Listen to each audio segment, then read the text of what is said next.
¿Quieren que me acomodo? Decía, más que dar clases, un encuentro donde charlamos. Tienen siempre el micrófono abierto.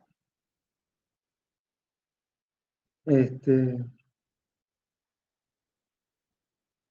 en general tiene el micrófono abierto, ¿no? O hay alguna materia que no los dejan hablar. Como que no interrumpas al profesor o la profesora. No pasa eso. No, está bien. Hay Así algunas tiene que que sí, ser. profe. Pésimo.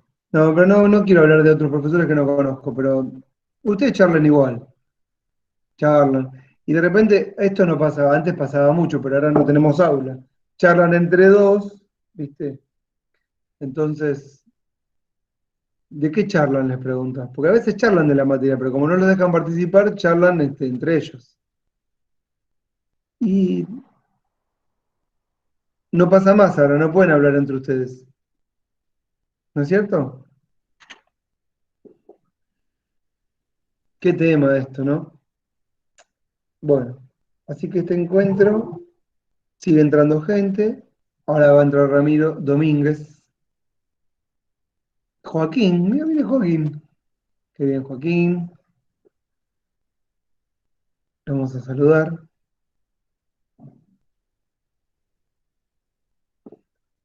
Eh, ¿Qué haces, Joaquín? ¿Estás ahí? Buenas tardes, camaradas, ¿cómo les va? Te vi entrar por la puerta grande. Alguien Como pidió siempre, permiso. desconozco las puertas chicas. Muy bien. Y bueno, veo que Elías es de Argentinos Juniors, cual está muy bien. Ahí puso la bufanda atrás. Yo me acuerdo, Elías, que porque yo iba a ver los partidos en la cancha de Ferro, de los que hacían de local en Ferro, de todo tenías ahí. Y en una vuelta fui a ver a Argentinos, me metí en la popular de Argentinos con la barra brava y cantábamos. Eso que dice la gente, que somos poquitos, lo mismo de siempre, no le damos bola, vamos a todos lados, somos los bichitos, bicho colorado. Me quedó, porque claro, la cantábamos Somos pocos. full, ¿o no? Sí, sí, somos pocos, la verdad que somos pocos, entonces hay que representar siempre. O sea, Hay que tener hay que puesto todo siempre. bancar. Te quedás sin Sí, sí. garganta, ¿viste? Casi que la tirás a la cancha, te la sacás, pum. Este, bueno, aguanta el rojo, dice Joaquín. ¿Está bien? ¿Por qué no? No encuentro posición. Yo soy de Boca, pero también de Huracán, además de Boca. Es más, fui socio de Huracán. Mi primer partido fue Douglas High de Pergamino y Huracán. Siempre hay un debut en la cancha, ¿o no? El mejor momento es cuando llegás y ves el pasto verde, cuando vos no fuiste nunca a la cancha y entonces venís por los pasillos por abajo de las tribunas, te van llevando de la mano, sos chiquita, sos chiquito, ¿no? Te preparás algún papelito, hay una emoción, una adrenalina, no sabes bien qué va a pasar y cuando ves el verde césped, la hinchada, los papelitos, el olor al, a los choris y los patis, ¿no es cierto? Que se mezclan con el humo. Todo ¿Ese has eso, leído a Eduardo Sacheri? sí, todo. Eso que Mirá, estás diciendo lo sacaste de alguna página de Sacheri. no, te juro que no, me estoy acordando de mi primer momento. Y me acuerdo cuando llegué a mi nene que le dije, Elías, presta atención ahora porque mi hijo también se llama Elías. Este es un momento clave, le digo. Lo llevo varias veces, pero qué sé yo. A veces yo no tengo tiempo. Pero en una época yo iba a todos lados, le mentía a mis papás. Y me iba a cualquier cancha a ver cualquier partido. Desastre. Un partido, mirá, con la hinchada de Vélez, ¿qué hacía? Se me salió la zapatilla en la mitad de un pogo. Y dije, cagamos, porque me quedé descalzo. Y en un momento era esa canción que dice, miren a tata cómo se mueve, y vamos de uno para el otro. Y ahí se me cayó la zapatilla, la perdí, me quedé descalzo. Digo, ¿qué? Y yo pensé, de Avellaneda a mi casa descalzo. ¿Cómo hago? Va, no descalzo, una zapatilla. Y en eso se abrió todo en el baile y estaba ahí. Y bueno, la agarré, manoteé y me aplastaron. No, y de Sacheri, vos decís, Joaquín, hay un cuento de los cuentos de fútbol, que es sobre un chico que justamente el papá lo hace de Huracán y le dice que no quiere hacerlo elegir. Se llama El cuadro de Raulito, ese cuento. Que no lo puedo leer porque cada vez que lo leo me pongo a llorar, entonces me emociono y no lo puedo agarrar. Es terrible, ¿eh? ¿Cómo te pasa que lees 20 veces lo mismo y siempre te pasa lo mismo? Es tremendo. El cuadro de Raulito.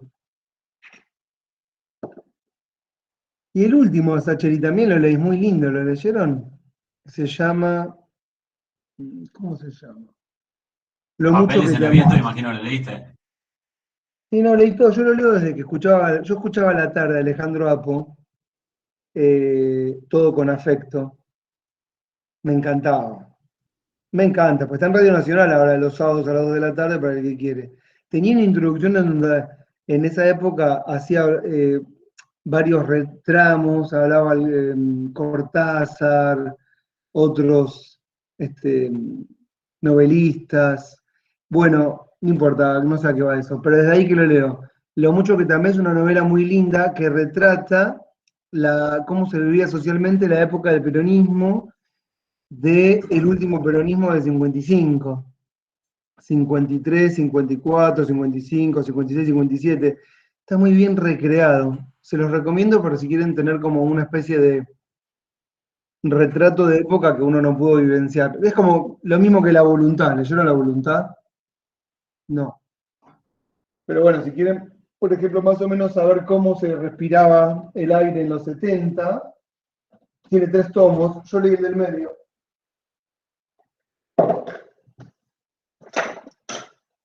La Voluntad, tomo 2. Donde ves todas las agrupaciones, cómo se vivía, cómo se militaba. Muy bueno La Voluntad. Caparrós y Anguita. Hay 3 tomos. El siguiente no lo pude leer porque ya era la época de la violencia, era muy cruel. Y el anterior era apenas cae el periodismo. Pero se los recomiendo.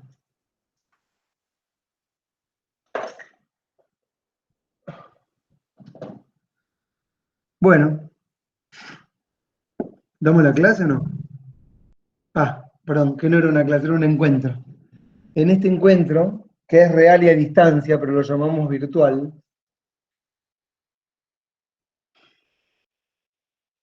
¿qué tenemos que ver? No le milites la virtualidad al presidente ese, por favor. ¿Eh? No le milites la virtualidad al presidente, por favor. ¿Cómo que no? No. ¿Por qué decís? Esto no es real. Estar en una computadora.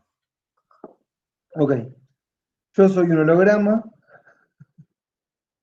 en realidad ya estoy muerto, pero dejé esto para la posteridad.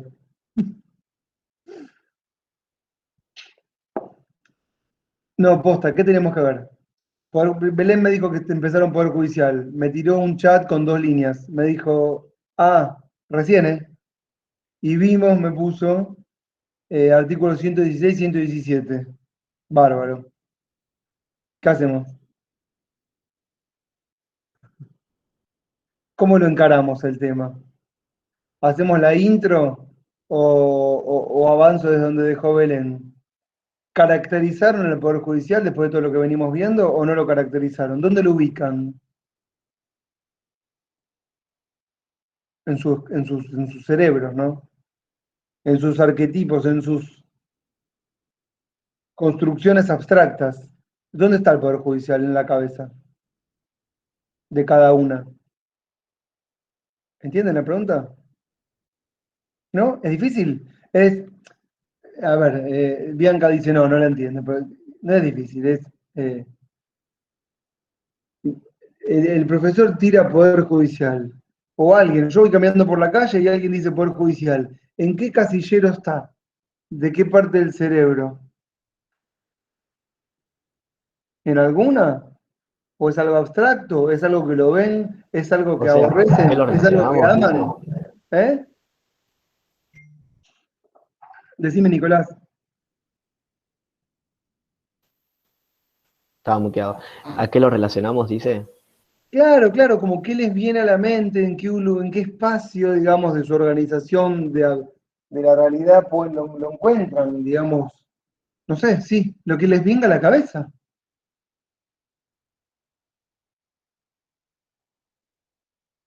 ¿Es tan difícil? Qué bárbaro, qué bárbaro. Se me ocurre, a lo mejor mando fruta a institución jerárquica. No, pero con el control me pone Ana. Pero escuchá, Paula, no es fruta ni fruta, es qué te pasa a vos. O sea, a vos te pasa, ¿cómo dijiste? Se me pasa por la cabeza institución jerárquica.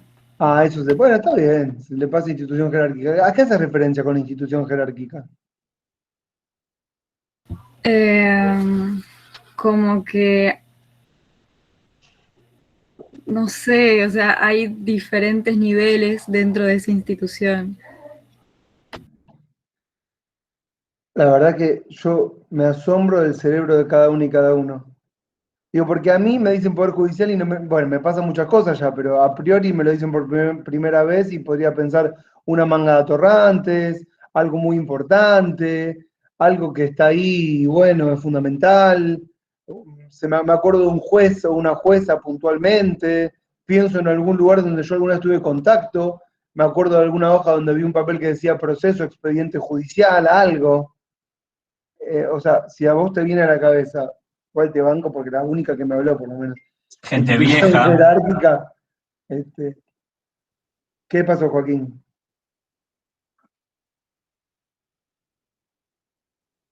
Nada.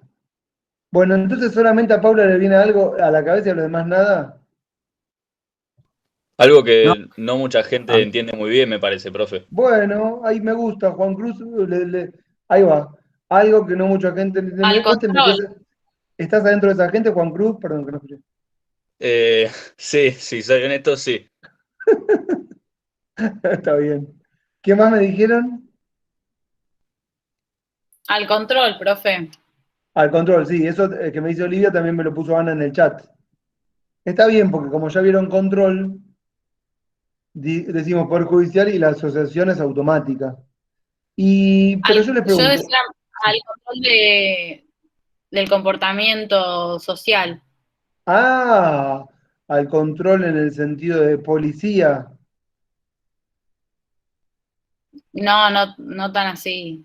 No, no, no, no pienses policía como el señor que va con un arma. No, yo hablo de policía como políticas públicas que tienen que ver con el, el poner un ojo en la población y qué está pasando y redirigir nuestras vidas. Claro, Bueno, sí, claro. igual está bien, va, está bien, es lo que te pasa. No, no hay respuestas, eh, ahí leo lo que pusieron, no hay respuestas buenas o malas acá, ¿eh?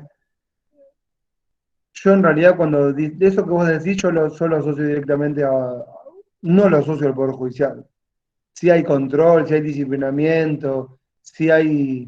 Yo me refería más, profe, al control, por ejemplo, ahora en situación de pandemia, ¿te acordás al principio que había gente, o por lo menos yo me había enterado de gente que violaba la cuarentena y la paraban y dormía una noche en la cárcel? Me he enterado de esas cosas, entonces lo relaciono actualmente. Tal vez me decís eso y lo primero que pienso es No, en tiene esta algún situación. sentido. Claramente no es las instituciones judiciales de las máximas instancias las que participan ahí, sino que ahí lo que participa es un Estado más de tipo opresor, ¿no?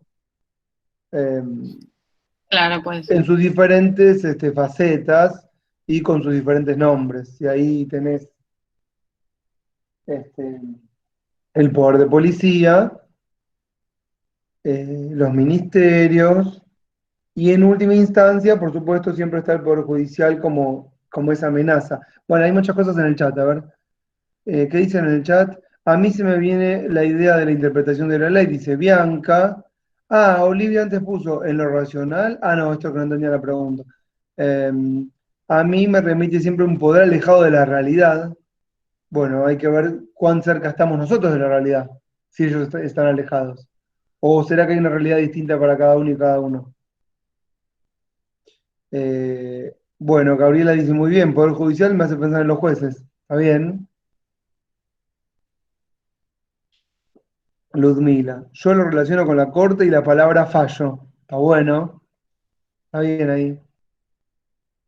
Y Bianca dice, el mito de que es objetivo también. Es difícil cuando uno lee que se entienda esto que uno lee, pero quiero creer como que detrás del Poder Judicial hay una idea de que ahí hay una institución objetiva, ¿correcto? Que está para dirimir conflictos e interpretar la ley, como diría interpretar la ley. También Bianca, ahí está, dos veces vos. Bianca. Sí. ¿Y Belén qué dijo, che, a todo esto? Porque empezó Poder Judicial y apuntaron algo.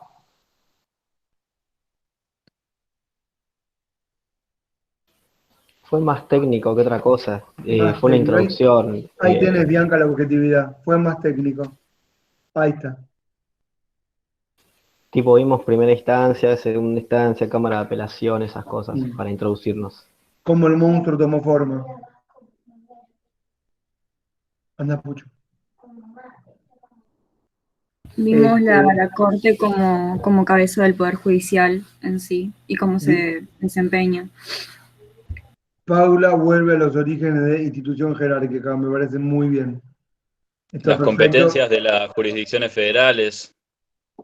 Todo eso es lo que vieron. Por eso Sí. Paula dijo correctamente y vos con Cruz, institución jerárquica, porque como vieron la estratificación y la forma en que está organizada la institución, claro, es lógico que se te venga a la cabeza eso. Miren.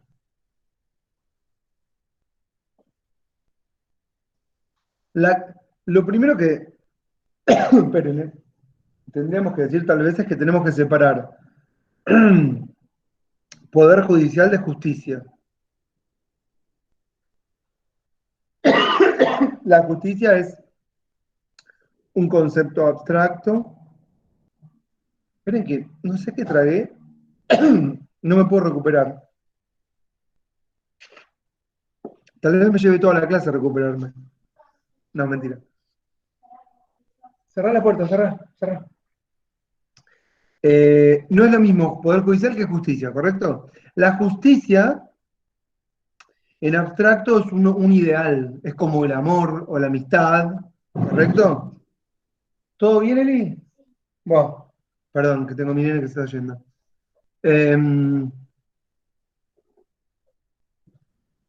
Y no hay una justicia en ese sentido, porque cada uno va a entender algo distinto respecto de lo que es justicia. Chao, Eli, chao. Es lo mismo que decir la realidad, también. Dice, bueno, yo estoy alejado de la realidad. Bueno, de la realidad de algunos, pero cerca de la de otros u otras. Así que cuando hablamos del Poder Judicial, no digamos la justicia, porque cuando decimos la justicia, le estamos como poniendo una carga valorativa muy pesada a funcionarios que son funcionarios eh, que establecen un tipo de verdad que llamamos la verdad jurídica dentro de una multiplicidad de verdades, ¿correcto? Entonces, la verdad jurídica es una. Nosotros, si quieren, trabajamos con la verdad social, es decir, la de las ciencias sociales. Y sentimos que es más verosímil que la del derecho. ¿Por qué lo sentimos así? Porque estamos en estas carreras. Por eso. Bien, dicho esto, que la justicia no es el Poder Judicial, claro, ¿qué pasa? Hay una asociación directa entre el Poder Judicial y la justicia. Es decir, hay alguien que es dueño de la verdad, los jueces, pero se hacen llamar la justicia. Y sí, ¿por qué? Y claro, porque como bien ahí dijeron, son aquellos que tienen por función, interpretar la ley. Pero no cortan, esperen que mi nene tiene problemas para irse y para volver. Espérenme un segundo. Esperen. ¿Qué pasó? Bueno. Va a tocar el timbre, ¿sí? O va a subir. ¿Listo? Me hacen perder. Me hacen perder la hilación. ¿Qué estaba diciendo? A ver quién me siguió. La asociación entre poder judicial y justicia. Bueno, no sé. La verdad que. A ver, alguien que me diga algo más. Perdón, ¿eh? Que la interpretación de los jueces es subjetiva. No diga que es subjetiva, No, pero que ellos tienen. me pareció un fallido. Pero que es el que interpreta, perdón, la justicia o la ley. Claro, como que ellos tienen la función última de interpretar y decir la ley. Es decir, yo puedo interpretar la ley, pero el quien finalmente tiene la última palabra sobre la interpretación de la ley es la justicia. Entonces, claro, se convierte en un actor de gobierno fundamental. ¿Correcto? ¿Por qué? Porque yo puedo tener mi mirada, pero la única mirada que está convalidada es la del Poder Judicial, institución que representa a uno de los órganos de poder del Estado. Entonces, claro, desde ese lugar, bueno, se impone de alguna manera, ¿cómo decirlo?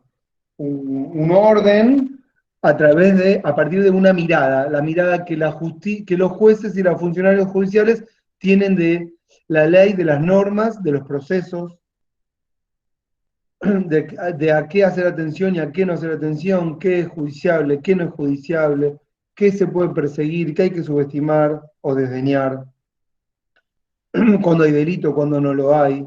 Y por supuesto lo que nosotros vimos, el control como jerarquía de las normas.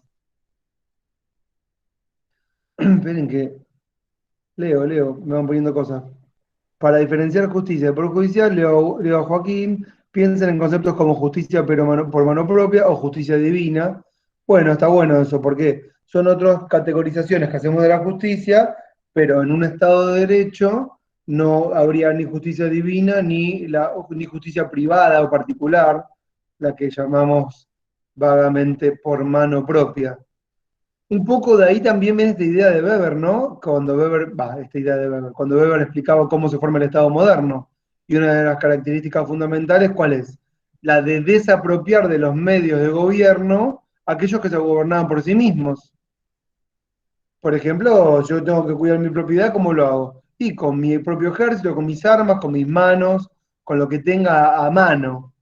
Entonces, y si alguien quiere venir, yo no lo dejo porque esta es mi propiedad y hago justicia por mano propia. Entonces, un poco la idea del Estado moderno es desapropiar a la población que es miembro de ese Estado de los medios de gobierno. ¿Sí? Mientras entra Sergio Pergolesi, le permitimos entrar. Y la justicia divina, bueno, era la idea de que teníamos de que Dios solo decía la verdad. Y acá los jueces dicen la verdad. Bueno, y a partir de que los jueces no son dioses y son personas de carne y hueso, aparecen las tensiones, ¿no es cierto? Porque podemos no estar de acuerdo y no son seres superiores, son funcionarios. Pero han logrado construir, o se ha logrado construir un mito respecto de la justicia, del Poder Judicial, que les hace tener características particulares muy propias que no tienen nada que ver con la democracia. Como por ejemplo, ya van a saber lo que voy a decir, permanecer de por vida en el cargo. Que si uno lo piensa en abstracto es una locura total. ¿Cómo alguien va a acceder a un cargo de por vida en una misión tan importante? Profe, Sí. se podría argumentar que depende de la buena conducta y renovarla a partir de los 75 años, que no es vitalicio el No, cargo. sí, pero no es un argumento. Yo sumo a los 35 y hasta los 75 me porté bien, son 40 años. y no hay una especie de control, accountability, no hay otra mirada de la verdad. ¿Por qué? Claro, pues se establece esta idea de que hay una sola verdad, que la verdad está en la ley, que la ley es la que nos damos todos, ¿correcto? Y que los únicos capaces de interpretarla son las juezas y los jueces. Entonces no tendrían por qué renovarse en el cargo. ¿Para qué van a renovarse si la ley siempre es la misma? Es más, de esa manera van a ser más imparciales a los poderes de turno. Pero sabemos que no es así, que nunca lo fue, porque el derecho evoluciona en función de las tensiones políticas, ¿correcto? Si no, nunca hubiese aparecido, por ejemplo, si quieren, el derecho laboral, o nunca hubiese aparecido el derecho, directamente.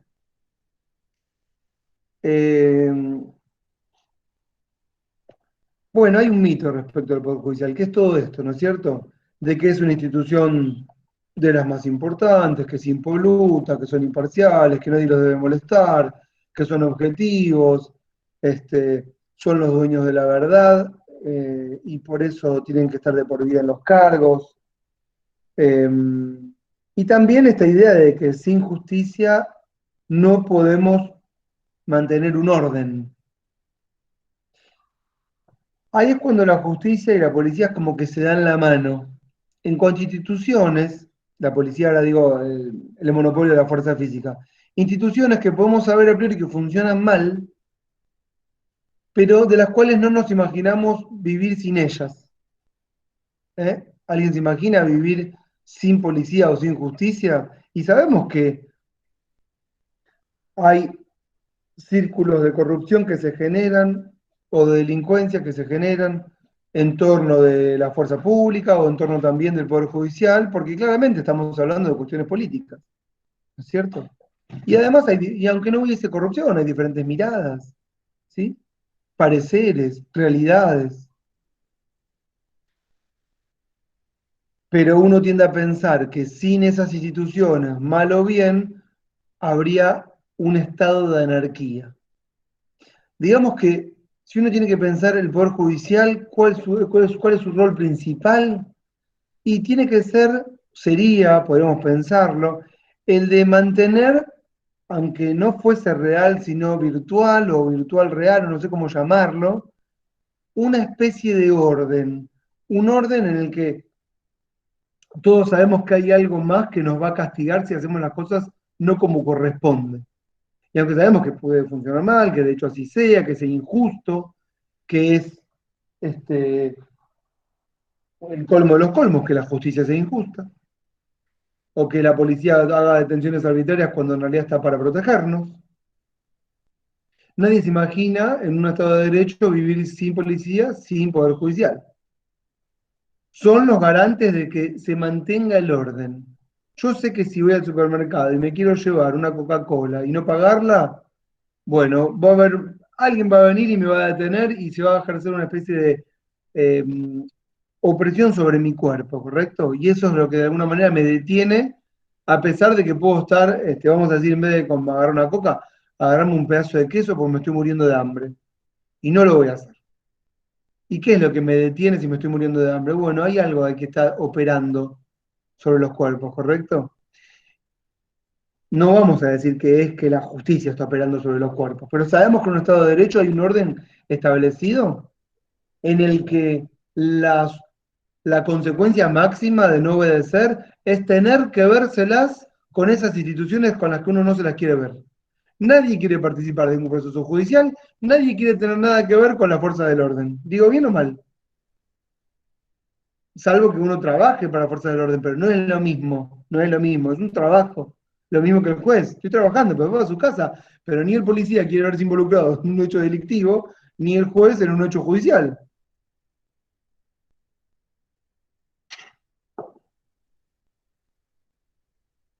Y bueno, entonces uno podría pensar desde este punto de vista que uno no podemos pensar, bueno, hacemos las cosas o dejamos de hacerlas porque la dice la ley, eso seguro. Tampoco las hacemos o las dejamos de hacer a priori por temor a un proceso judicial, pero opera mucho mejor el temor al proceso judicial que a la ley. Es decir, yo puedo cometer un delito y si nadie me ve, listo. El temor no es a infringir la ley, el temor es al proceso. ¿Entienden lo que digo? Piensen en los carteles que puso el gobierno en la ciudad de hoy. ¿Qué dice? Ay, no leí. Decilo, Joaquín, participame de la clase.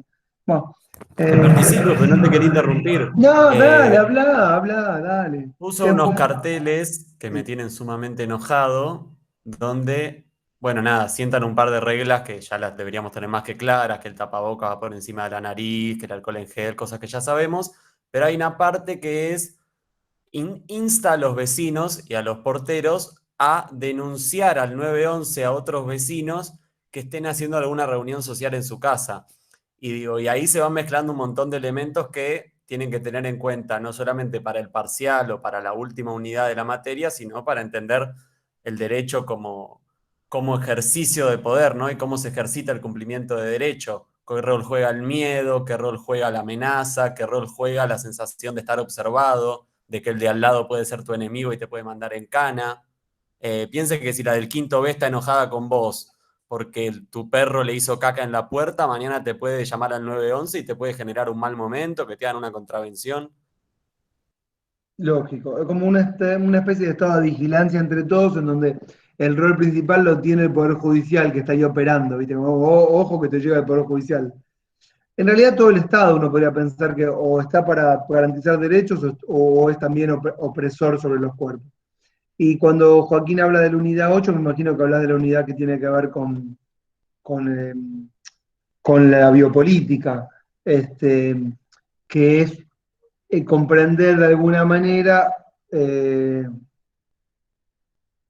una especie de ejercicio de control y disciplinamiento sobre los cuerpos y de políticas de seguridad que están funcionando todo el tiempo y en los que el Poder Judicial, con ese nombre así, ejerce un rol fundamental, digamos, porque es la institución a la que vamos a parar si algo se quiebra de toda esta red de disciplinamiento y control. Es decir, así como muy rápidamente, somos disciplinados y disciplinadas, digamos, no se acostumbran a disciplinarnos, eso quiero decir, nos van disciplinando poco a poco desde que nacemos, y cuando no entendemos, cuando nos pasamos de la raya, bueno, vamos a parar a las instituciones de máxima represión. Sería opresión la palabra, porque represión es hacia afuera, opresión hacia adentro.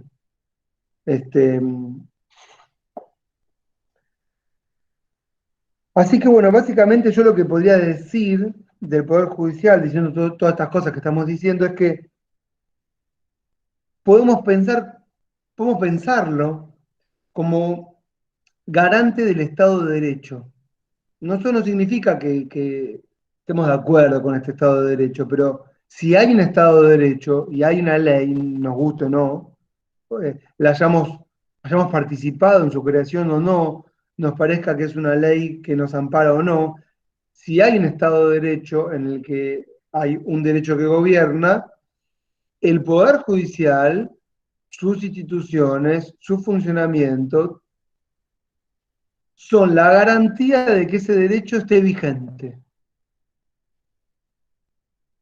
¿Correcto? No es que está vigente todo el tiempo, está vigente por partes, pero es como una especie de un gran hagamos de cuenta. Y si lo piensan en términos prácticos, si quieren, ustedes pueden advertir que a lo largo de la historia, vieron que tendemos a ubicar a las instituciones representativas del poder en tres, son cuatro hoy en Argentina. Pero bueno, hablamos de los poderes que vienen trabajando en las clases, ¿correcto?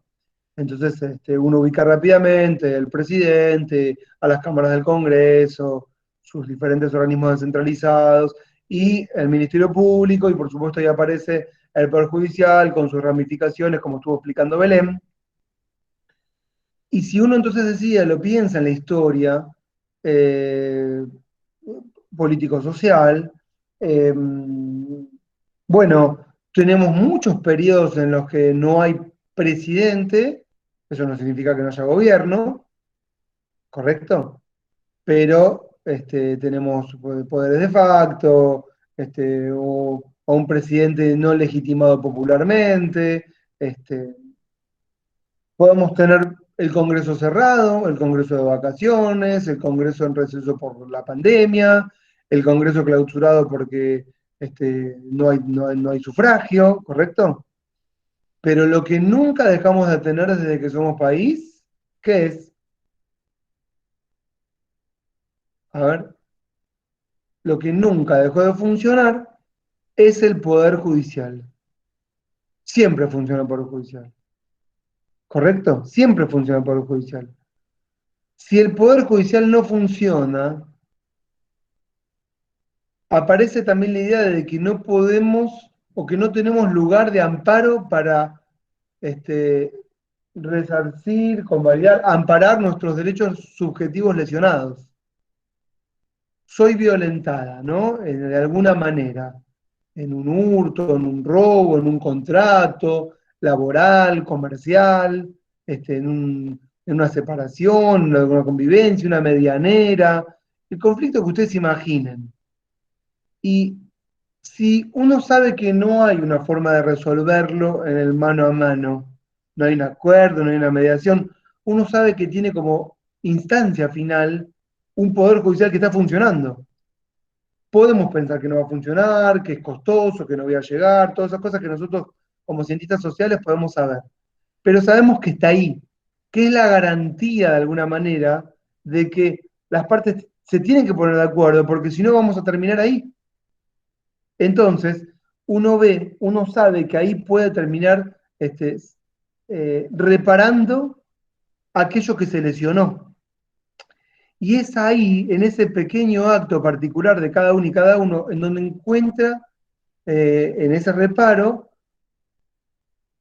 bueno, un rol del Estado que lo hace sentirse parte de ese Estado de Derecho, de esa comunidad, de esa sociedad.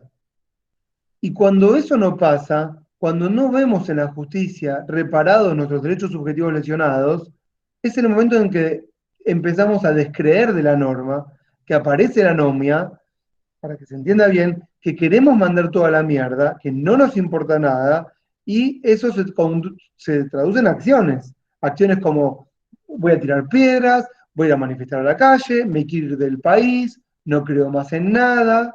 Entonces, ¿qué va pasando en este tipo de pequeñas actitudes individuales? Hay una deslegitimación del Estado de Derecho, del Estado y del gobierno. ¿Siguen esta idea?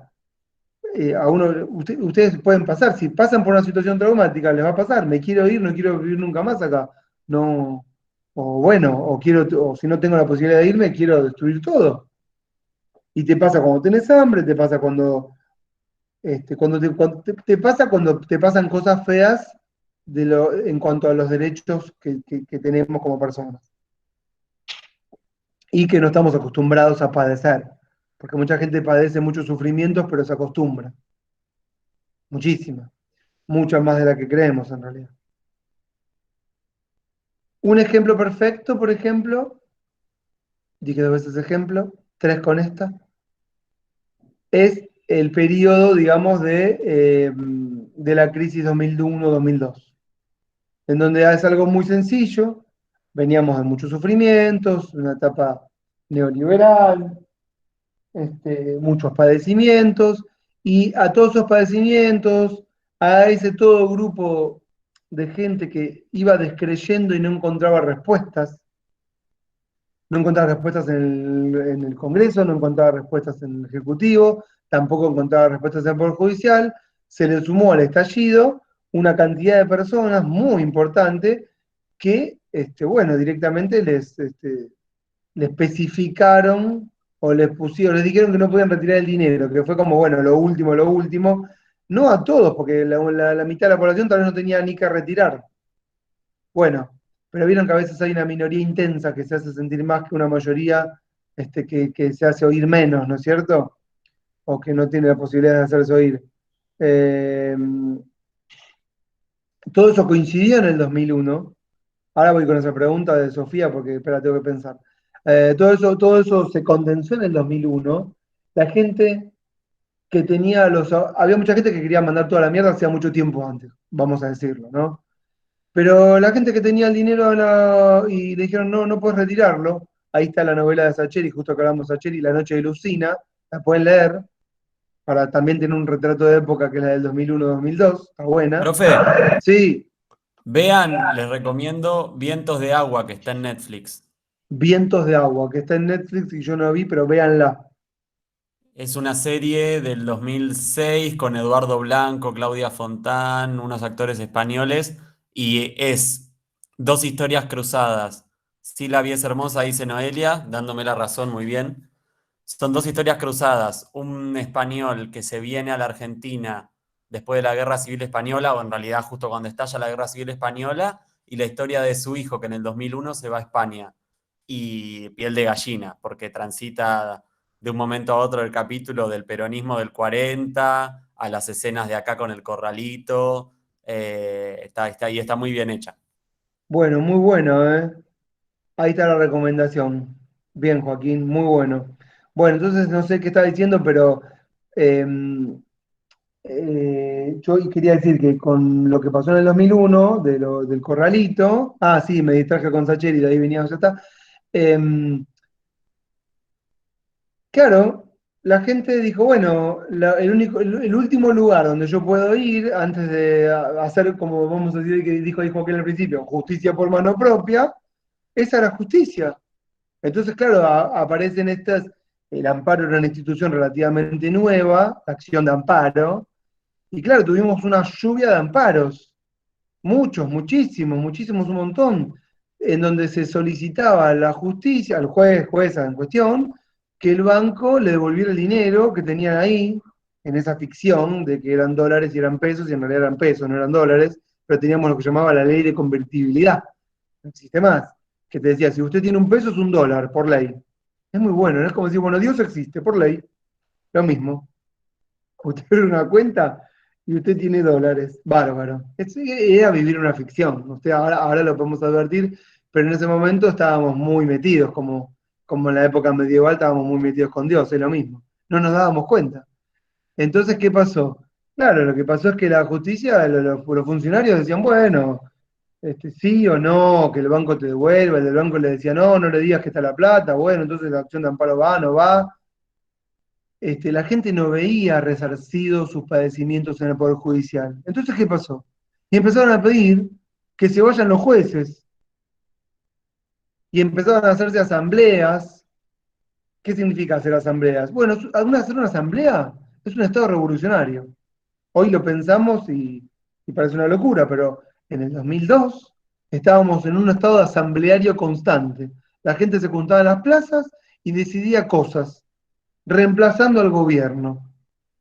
Hasta llegamos a tener una interasamblea en Parque Centenario, que era la asamblea de las asambleas, en donde se iban como canalizando e institucionalizando demandas, desoyendo al Congreso, desoyendo al Ejecutivo y desoyendo también al Poder Judicial, y empezaron una serie de marchas para que se fueran los máximos responsables del Poder Judicial, también asociados a máximos responsables de los padecimientos, que era la Corte Suprema de ese periodo, que terminaron siendo echados entre el 2003 y el 2006. Pero lo digo no por tanto por el tema de que los echaron, sino por lo que se generó a partir de la falta de respuesta por parte del Poder Judicial. Un descreimiento absoluto en el Estado de Derecho. Entonces, cuando el Poder Judicial, viste que vieron que salen las encuestas y dicen la gente no cree en el Poder Judicial, guarda, eso es muy peligroso, porque puede llegar a un estado de anomia, de no aceptación y de rebeldía, que termina, no sé cómo termina. Ojo, para algunos puede terminar muy bien, porque como la están pasando como el orto, y bueno, que algo cambie. Hoy escuchaba, por ejemplo, una entrevista en la radio a un constitucionalista, un convencionalista constituyente chileno, que explicaba al final, lo bueno que nos pasó fue que el estallido de octubre del 2019, pero que en Chile estalló todo, ¿se acuerdan? La marcha del millón. ¿Mm? Bueno, decía, la suerte que tuvimos fue que se pudo canalizar todo ese estallido social en una convención constituyente. Pero si no se canalizaba institucionalmente, ¿cómo termina? Y termina todo mal, en guerra civil, como en Colombia. Siguen, ¿no?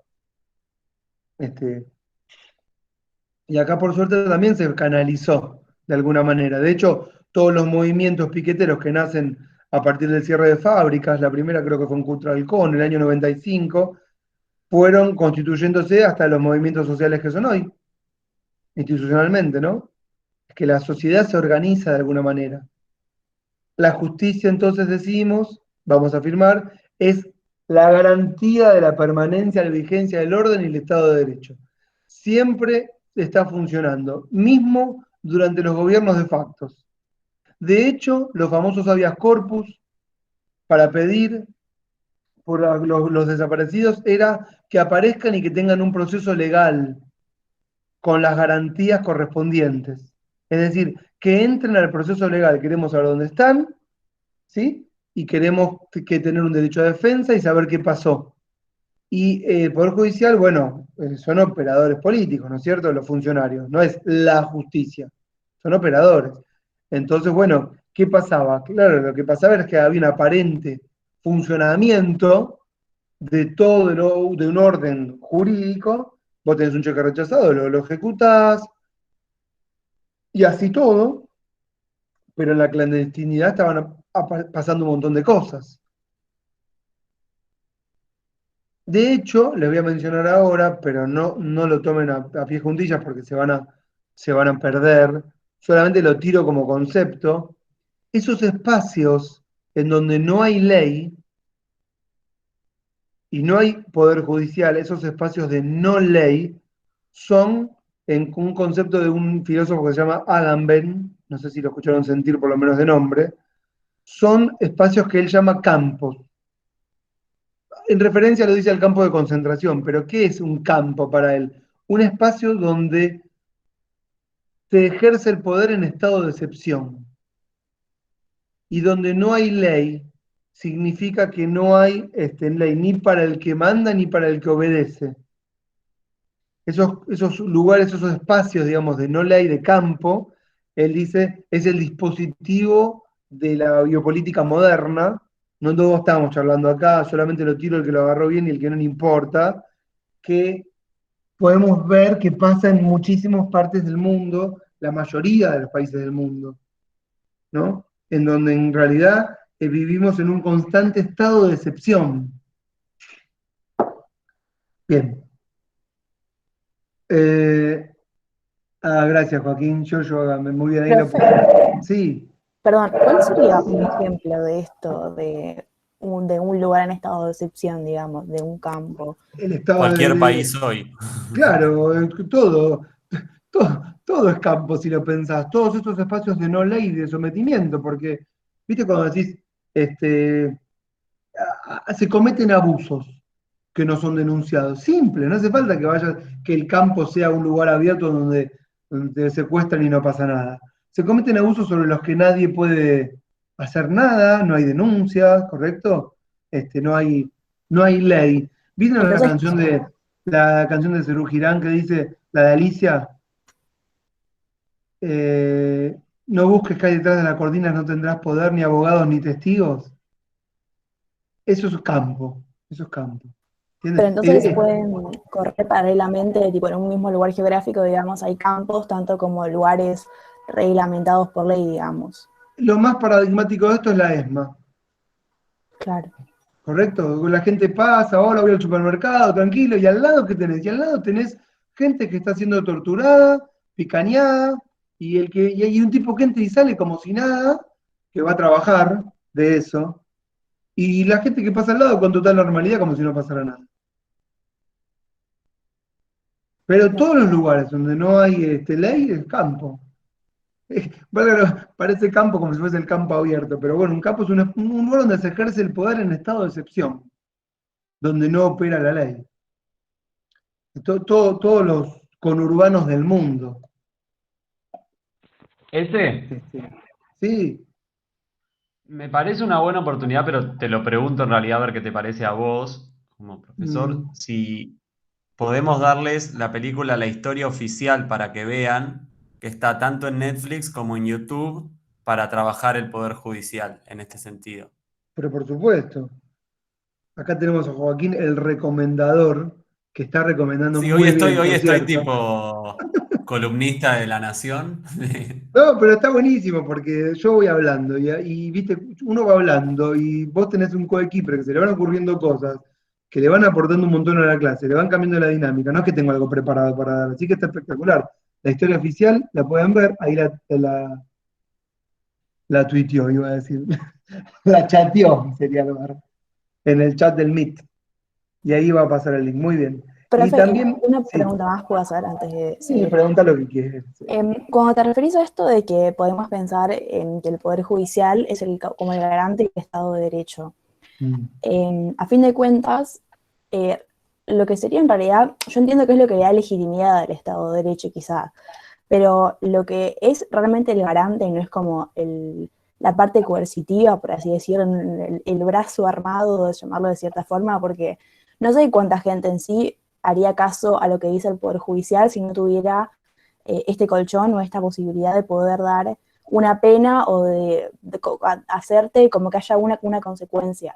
Porque Lógico. por ello sí lo que hacen, o sea, lo que emiten son palabras, digamos, pero las palabras no tienen un efecto directo sobre las personas, digamos, no es algo vinculante. Entonces, a fin de cuentas, el garante sería como la parte coercitiva, ¿o no?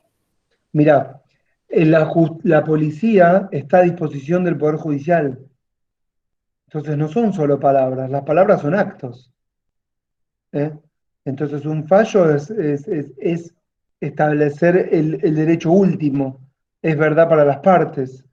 Y si te dicen que tenés que ir presa, vas presa. No, no hay mucho tutí ahí, ¿eh? Si te dicen que tenés que pagar, y si no pagás te vienen a buscar, y si no querés te sacan las cosas.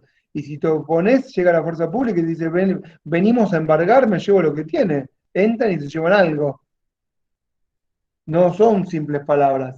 No, claro, pero me refiero a que uno le tiene el respeto que le tiene o se quiere alejar, digamos, como nombrabas de un proceso judicial, porque sabe que hay una consecuencia que en realidad no es que tipo, el juez directamente no va a venir a meterte a la cárcel, pero puede como emitir la sentencia y tiene como una parte que lo respalda que es coercitiva, digamos.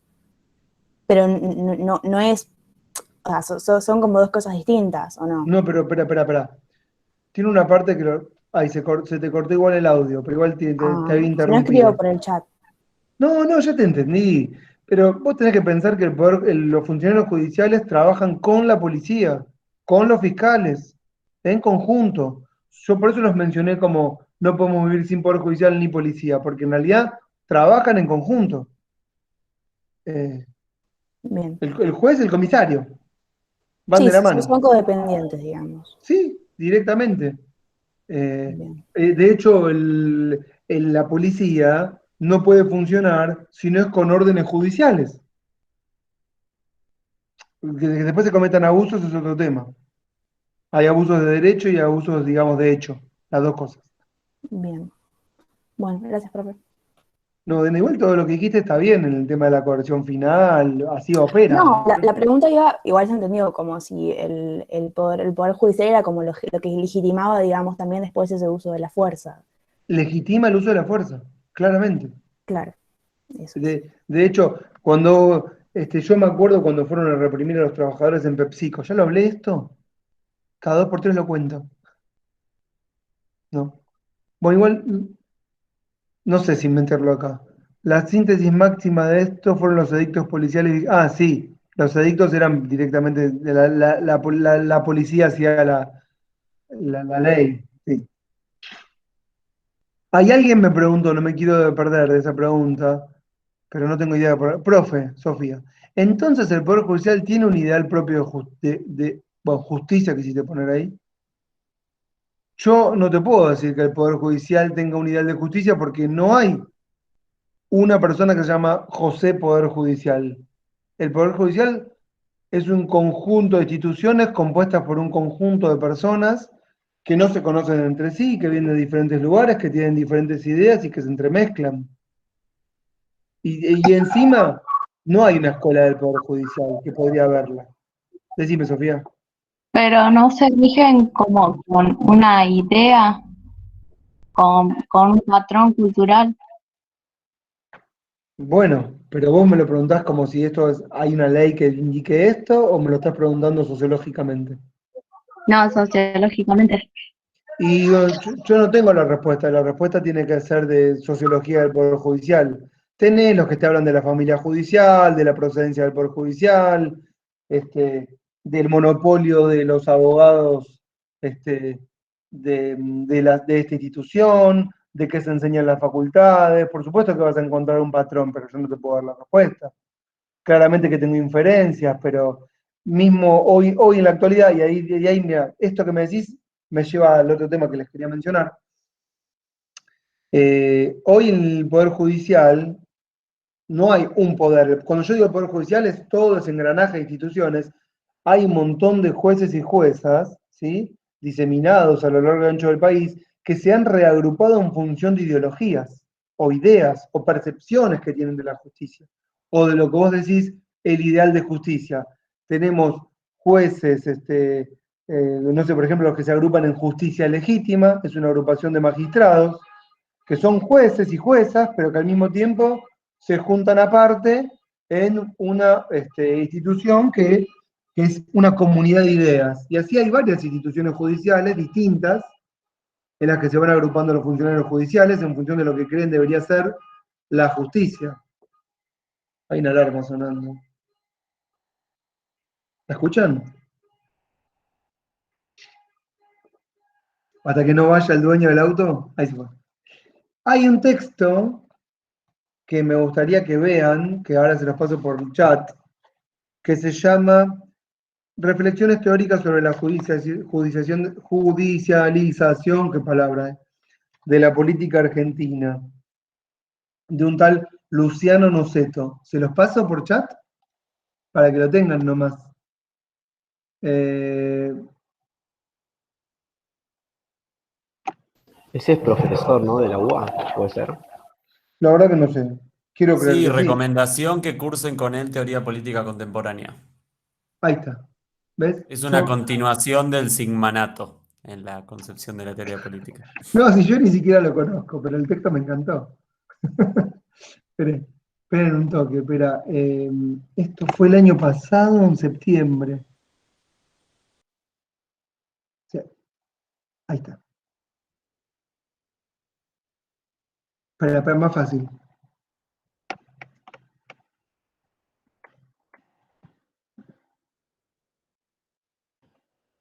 ¿Se encontró? ¿No se encontró? Esperen, lo puse con otro nombre.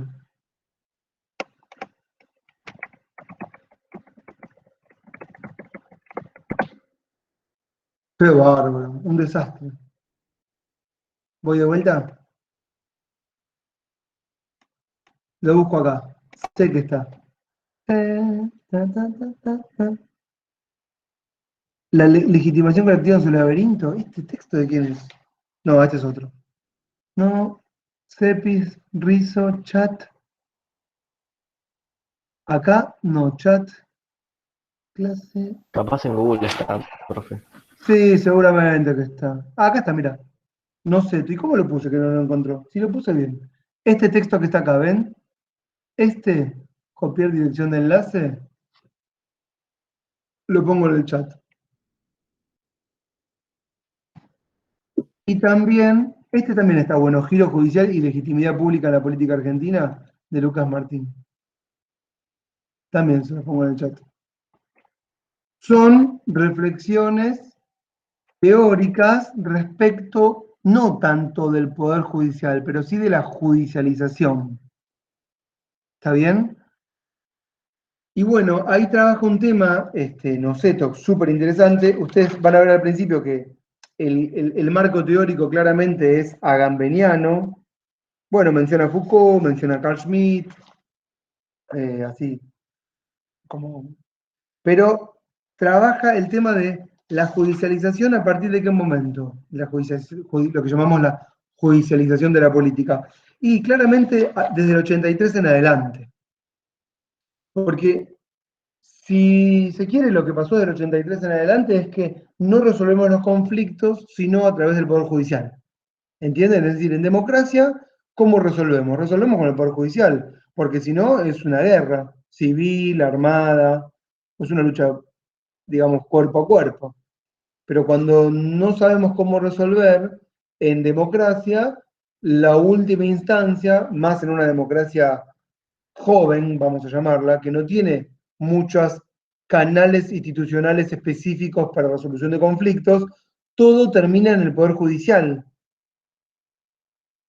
Entonces, lo que hay desde el 83 en adelante, y sobre todo después de la reforma de la Constitución, y más que nada después del estallido de la crisis del 2001, pero todo es como una cosa es consecuencia de la otra, un estallido de la judicialización de la política y la politización de la justicia, que es como decir lo mismo.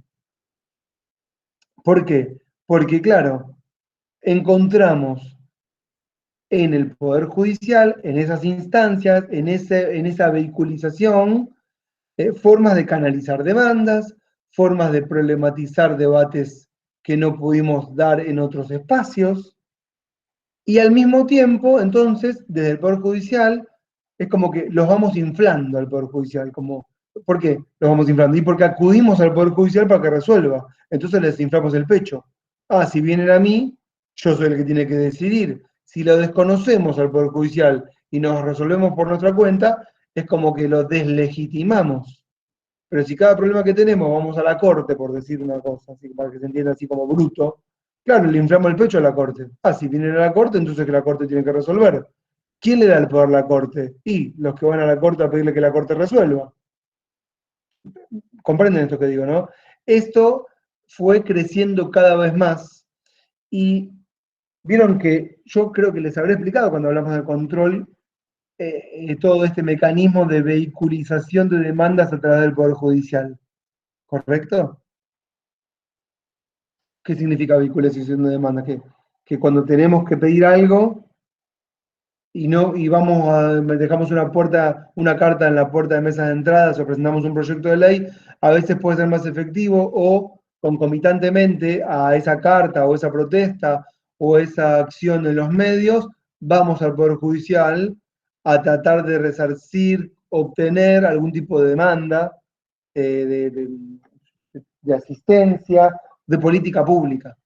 Y entonces el Poder Judicial se transforma ¿en qué? Se transforma en un garante, en un creador de políticas públicas, en un legislador, ¿correcto? Yo digo Poder Judicial genéricamente. Esto puede ser en una instancia inferior, en una acordada de sala, en un fallo de la Corte, en varios fallos de la Corte, en un tribunal de máxima instancia de una provincia, pero en su conjunto se vuelve una institución súper activa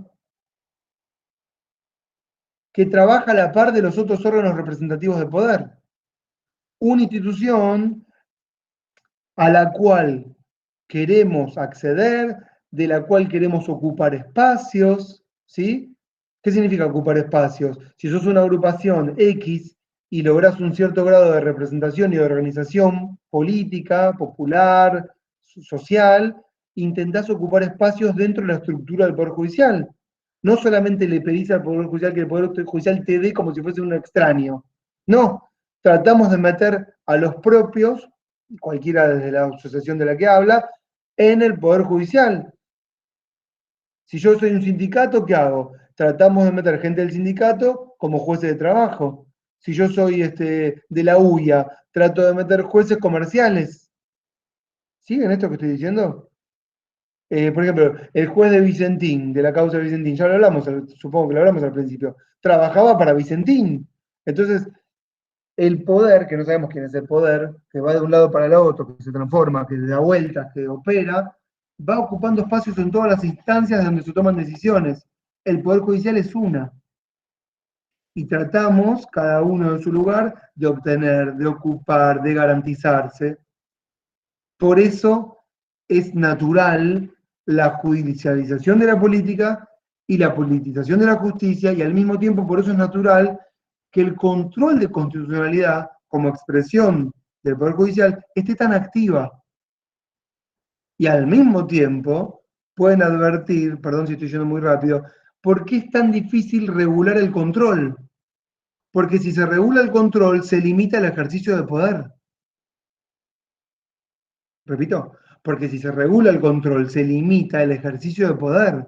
¿Por qué? Porque no se pueden cometer arbitrariedades del estilo, por ejemplo, ayer en otra clase con otros alumnos, uno me trajo un fallo de la Corte de abril de este año, por una municipalidad que se creó en Villa Pehuen, que no le dio participación a los mapuches y no sé qué, la mar en coche.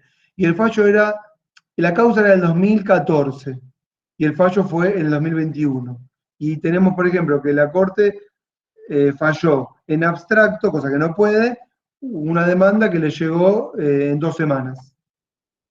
Para poner así como como muestra, ¿no? De las arbitrariedades que se cometen de todo tipo.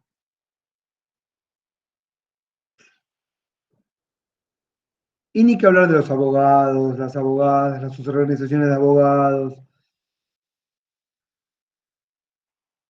Yo no diría que hay una politización de todo eso. Yo lo que más bien diría, tomando a Schmitt, que lo vi también en el artículo de Noceto, igual no sé si dijo esto de Schmitt, pero esto sí que sé que lo dice Schmitt, Carl Schmitt, el jurista.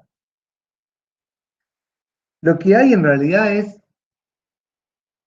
por parte de la sociedad, de una apropiación del Estado.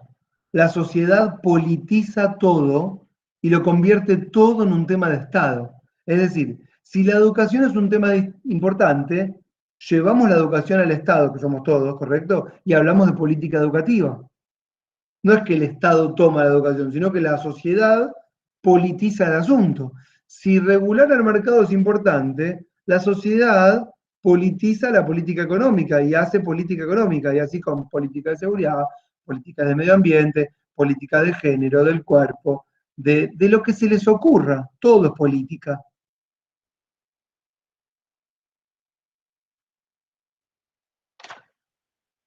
Bueno, entonces les recomiendo este artículo que les pasé por chat, en donde habla de esto, la judicialización de la política, la canalización de las demandas, explica, digamos, este recorrido que yo les vengo mencionando desde el 83 en adelante, lo que pasó durante el proceso.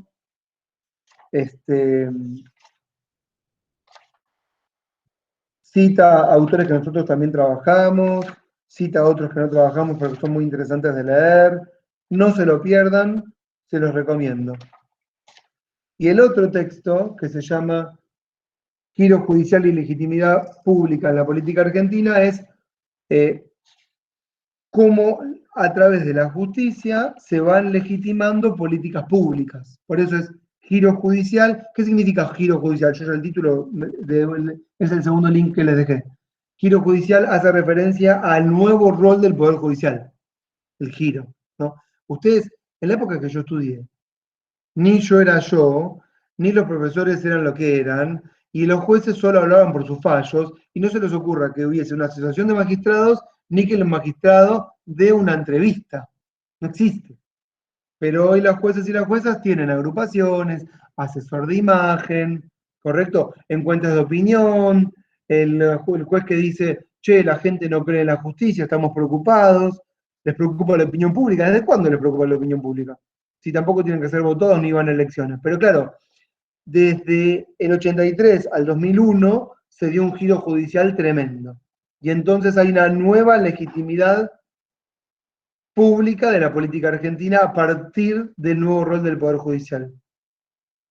Con esto que estoy diciendo, no sé si me están siguiendo con todo lo que estoy diciendo, porque hace mucho tiempo que estoy hablando y ya nadie me interrumpe, lo cual me preocupa, es de alguna manera caracterizar, tomando como referencia la pregunta inicial, ¿qué les viene a la mente cuando hablamos de Poder Judicial? Caracterizarlo en el marco de las ciencias sociales, y no en la mirada más jurídica, convencional, y por convencional no significa buena,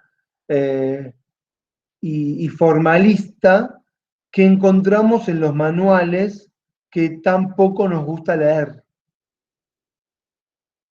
Todos los cuatrimestres Belén me manda un mensaje que me dice, no me gusta para nada la bibliografía que tenemos de Poder Judicial. Y yo le contesto, ¿y qué hacemos? ¿Escribimos un manual? No, jamás escribiremos un manual. ¿Pero qué les damos? No sabemos lo que darles. Bueno, estos textos, igual que les estoy dando, están piolas. Bueno, ¿qué tal hasta acá? Ah, bien, Joaquín, que puso Carl Schmitt. ¿Carl Schmitt, ya lo vieron, Carl Schmitt, o todavía no? Con Todavía no. Noceto, sí. Ah, con nosotros se ve. Yo, miren, para que les den una idea, yo en la clase de Carl Schmitt me quedaba siempre dormido. Hasta que la profesora me dijo, ¿querés irte a tomar algo? Y yo, no puedo más, me duermo. Claro, un poco porque estaba cansado, es cierto, trabajaba mucho. Y otro poco porque, claro, me recostaba, pero después descubrí que es apasionante. Apasionante. Así que no se lo pierdan. Cuando les toque, ¿no? Sí les toca. Porque vieron que hay un montón de materias y diferentes autores. Eh, pero, por ejemplo, de Foucault y de Agamben y todo esto, yo no vi nada. Igual tampoco les dimos a ustedes, ¿no? No. No sé si tenemos clases previstas de esto. ¿Tenemos, Joaquín, clases de esto? Unidad 8, sí. Bueno, yo de repente la clase que viene les hablo de defender la sociedad. Es igual. Bueno, son 6:20. De hecho, mira, sabes que Joaquín, mientras hablo, lo estoy pensando, y si hago un giro yo y me dedico a esto y le dejo a Belén que siga, ¿cómo lo ven? También. Sí, sí, sí, voy a hacer un giro. Sí, sí, voy a hacer un giro en este momento, miren. Bueno, con Belén ustedes siguen con el temita este de la estructura, todo esto que me aburre. Qué sé yo. Tienen que verlo, ¿no? Consejo de la magistratura, cómo está integrado, cuántos miembros, la ley, las reformas, la competencia federal, todo eso lo es lo que tienen que saber para aprobar la prueba, ¿no? La competencia federal, eh, la forma de elegir a los jueces, la forma de removerlos.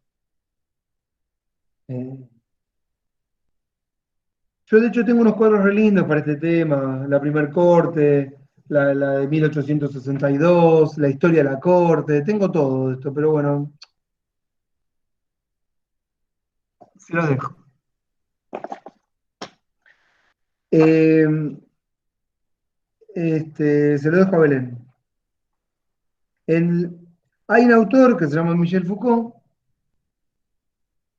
que no sé si lo tienen de nombre, que es un poco, junto con Derrida, que es otro, que son como una escuela de pensamiento que, bueno, se abre de la línea hegeliana, dialéctico-materialista, o hegeliana de izquierda, que viene de la mano de otro que se llama Heidegger. ¿Lo tienen a ese? Eh, que empiezan a cuestionar, digamos, al liberalismo y al capitalismo, pero más que nada al liberalismo, no desde el marxismo, no desde el marxismo, porque la gran crítica al capitalismo es Marx. ¿Digo bien o digo mal? Digo bien, pero durante los años 20, 30, ya 40, hay muchas críticas al capitalismo que no son las críticas marxistas ortodoxas, que son críticas bueno, vienen por otro carril. Y ahí aparece Schmitt, aparece la escuela de Frankfurt, que surge dentro del marxismo, aparece, qué sé yo, si quieren, la teoría elitista, el mismo Nietzsche, el que es del periodo de Hegel, un poco posterior. Y tenemos una escuela de pensamiento que se abre con Foucault, que sería como la escuela biopolítica, que de alguna manera empiezan a trabajar metodológicamente distinto. ¿Qué significa? No parten de grandes abstracciones, sino que a partir de temas más pequeños de regulaciones, de políticas públicas puntuales, van haciendo otra mirada, trabajando otra mirada del análisis social o político-social o de sociología política. Che, perdí todas las caritas. Yo no sé si están ahí o no, porque de repente no veo a nadie. Nosotros te vemos. Listo, Juli, con eso me quedo tranquilo, porque perdí todas las caritas. Ni una veo.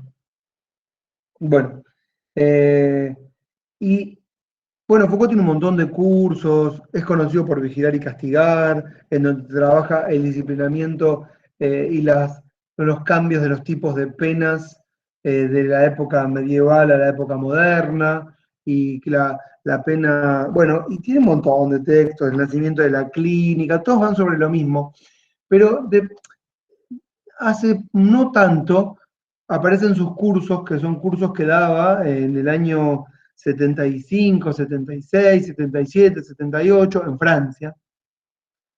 Es un pensador que escribe, digamos, en ese periodo, de ahí hacia atrás, y hay unos cursos muy importantes. El que encuentro útil para nuestras clases es un curso que se llama Defender la Sociedad, que lo da en enero, febrero, marzo de 1976. ¿Está bien? Y en ese curso, en las primeras dos clases, y la última es del 17 de marzo, y la primera es del 7 de enero. Bueno, focaliza justamente en el tema del derecho. Es decir, ¿cuál es el rol del derecho, el rol del poder judicial y cuál tiene que ser nuestra mirada como cientistas sociales? Él no sé desde dónde habla, no sé si desde la filosofía, desde la sociología, él no se define de ninguna de estas formas. Y lo que empieza a ver cuando empieza este curso, me están siguiendo, ¿no? Es lo que pasó puntualmente en el periodo del estallido de las revoluciones de las minorías, vamos a llamarlo así, en el 68, en el 67, en el 66, 69. El epicentro, todos saben, si el francés es en mayo del 68, pero hubo en todo el mundo. De hecho, se hace eco él de muchas manifestaciones en otros lugares, que no son manifestaciones que tienen que ver con la lógica de los trabajadores o el trabajo contra el capital, que es, digamos, la pelea, digamos, de mayor intensidad en la que se esconden un montón de otros reclamos que no son mencionados. Y ahí aparecen todos los temas de minorías, que no son minorías en cuanto al número, sino que son reclamos silenciados, como por ejemplo los negros y la discriminación, las minorías sexuales, que no son minorías, por supuesto, el rol de la mujer, los colonialismos, los que quieren la paz por las guerras de Estados Unidos, que bombardea a todos los países, las nuevas independencias. Hay un despelote en el mundo tremendo, ¿no es cierto? Nuevas teorías que van naciendo que no van negando el marxismo, pero que van tratando de manifestar otro tipo de problemas. Nosotros en América Latina tenemos los nuestros, ¿no? Que no se explican específicamente a partir de la lucha capital-trabajo. Y empieza a hablar de estas minorías y puntualmente menciona el término saberes, por saber. Y empieza a hablar de los saberes sometidos. Y ustedes me van a decir, ¿qué mierda es saberes sometidos? ¿No? Tienen que decir, ¿qué mierda es saberes sometidos? Bueno, pequeños conocimientos de gente común o gente no común. Vaya uno a saber qué es común. Pequeños sometimientos de gente que tiene conocimientos, pero que esos conocimientos son silenciados, subestimados, que no tienen el estatus requerido por una ciencia que se presenta como la verdad.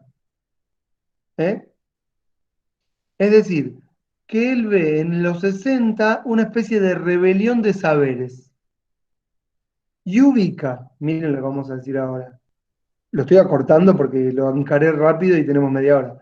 y ubica a la ciencia como un gran saber unitario y formal, como una teoría, digamos que intenta abarcarlo todo y dar respuestas a todo, y ubica al marxismo como una teoría que se le opone, pero que tiene las mismas pretensiones de saber único y total. Ustedes saben que el marxismo era una pretensión científica que le competía a lo que nosotros podíamos llamar, si quieren, así rudimentariamente, una ciencia burguesa, que sería la oficial. Entonces, si de la ciencia, si un conjunto de saberes metodológicos hay una explicación para la verdad, desde el marxismo habría toda otra explicación. Y él lo que pretende es poner de relieve y de manifiesto todos los pequeños saberes sometidos que llama saberes prácticos o saberes teóricos menores. Saberes prácticos o saberes teóricos menores. Me mata porque no estaba preparado para ver esto, pero no importa. ¿Qué son los saberes teóricos menores? Bueno, saberes que no tienen el estatus o el manual, o que no son dados en la universidad, oficios, ¿sí?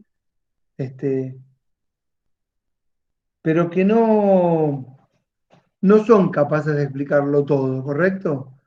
Y que incluso son corridos por la ciencia oficial. Por ejemplo, un clásico de los clásicos, la homeopatía. Yo no sé si Foucault está pensando en la homeopatía, pero sirve como ejemplo, porque ustedes tienen a la medicina, el doctor, ¿correcto? Lo digo en masculino a propósito, y la medicina china, que es China. Es lo mismo cuando uno va al supermercado. Uno no dice voy al americano, decís voy al Walmart. Pero cuando vas al chino, vas al chino. ¿O no? Vas al chino.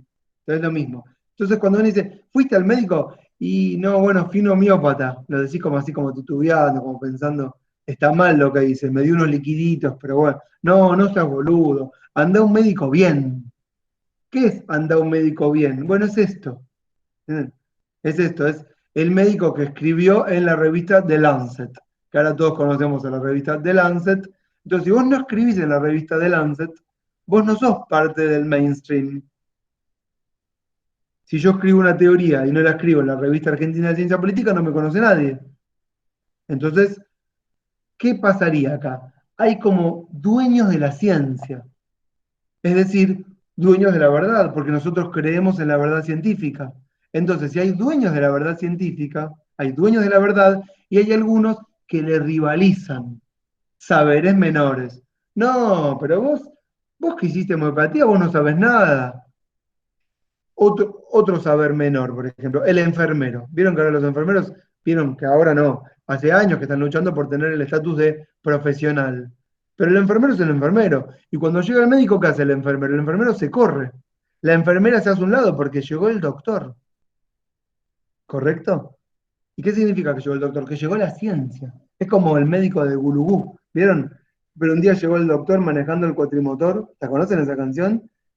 ¿La conocen o no la conocen? ¿Y saben lo que pasó? Toda la brujería del brujito de Gulugú. Sí, se quedaron con la vacuna. ¿Qué pasa ahí? Bueno, ahí pasa que llegó la ciencia a destronar a Dios, ¿no? El brujito de Gulugú y llegó el doctor con que llega. Aparte, vieron que el doctor llega manejando el cuatrimotor, ¿qué significa? Que viene el doctor de la ciudad a un lugar que está en el campo, que todavía viven de la brujería, donde hay un tipo un chamán, y llegó el doctor con la vacuna a curar a todos y se terminaron las brujerías. Eso es que llega la verdad, que llega la justicia, que llega el poder, que viene a terminar con la barbarie. Y esa misma barbarie que llega y te pisa y termina con el brujito y la divinidad, también pisa a todos los saberes menores que quieren hacerle frente.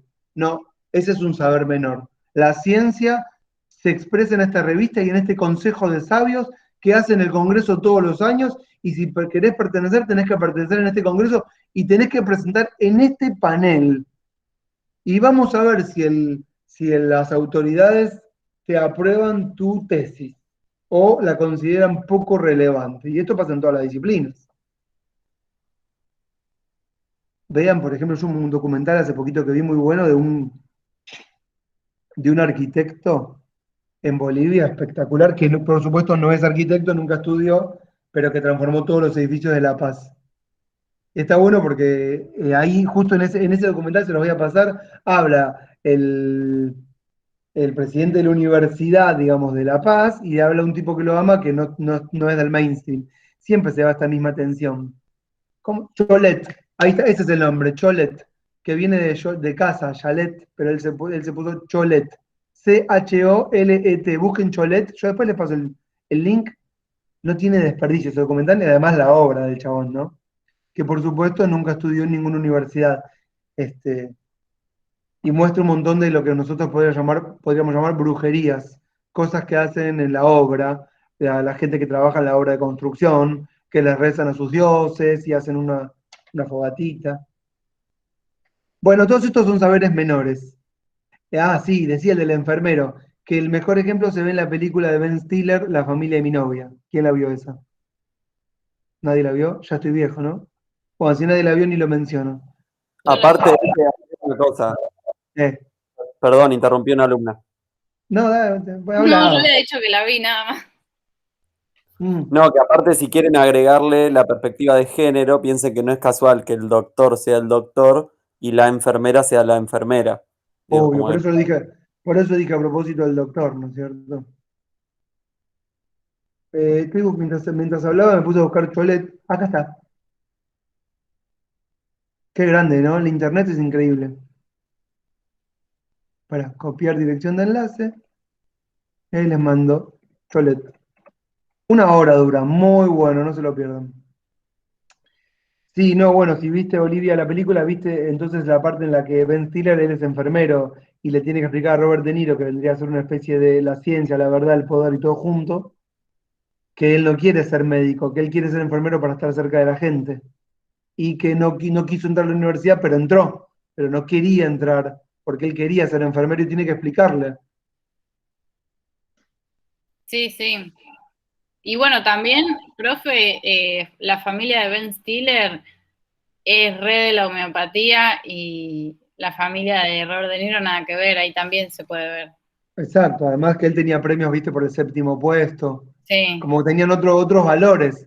Claramente esa película lo que está mostrando es esto, ¿no? Esto que estamos hablando. Bueno, ¿cómo llama Foucault, para sintetizar esto? ¿Cómo llama a todos los saberes menores? Otro saber menor, perdón, saber práctico. Kill Bill, ¿quién vio Kill Bill? Bueno, tengo una. Yo la vi, profe, también. 2 tengo. Bueno, ¿vieron que está Pei Mei? ¿Quién es Pei Mei? Bueno, ¿quién vio Karate Kid? Más fácil, Karate Kid. Ahí está el señor Miyagi, que es como Pei Mei en Kill Bill. El señor Miyagi, ¿dónde estudió? No es de la escuela de Karate Do, ¿cómo se llamaba? Cobra Kai, la serie. No se llama Cobra Kai la serie, yo no la vi, pero el que ve la serie. Entonces, esa es la escuela oficial de karate. ¿Y dónde estudiaba el otro, ¿cómo se llama? Daniel San. Claro, estudiaba cerando, puliendo, ¿viste? ¿Y para qué sirve cerar, pulir? Bueno, es una técnica vaquiana. ¿Qué significa vaquiana? Vos hacés lo que te digo que te va a servir. Vos mirame. ¿Cómo te explico? Vos yo no te puedo explicar nada. Vos mirame y aprendé de lo que yo te muestro. Y así es el vaquiano, ¿no? Que va en el río con una canoa. Vos lo mirás hacer y aprendés. Así se aprenden los oficios. No hay una escuela para eso. Esos son saberes prácticos. Son saberes prácticos. No hay un manual de la escuela del señor Miyagi o de Pei Mei en Kill Bill. Vos tenías que ir y entrenarte con él ahí y bueno. Estos saberes teóricos menores o saberes prácticos, Foucault los va a llamar genealogías. ¿Mm? ¿Y qué sería una genealogía? Bueno, una genealogía es una anticiencia que le disputa el terreno a la ciencia. Eso es una genealogía, una anticiencia.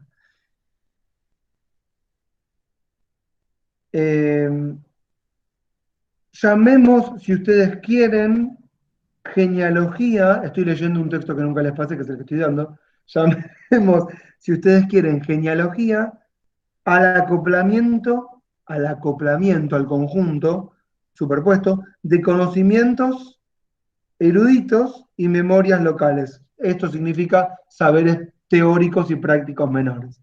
El acoplamiento de todos estos es la genealogía. Anticiencias. Las genealogías son anticiencias que tienen por misión librar su combate contra un poder de un discurso considerado como científico. Es decir, la genealogía se le opone a la ciencia.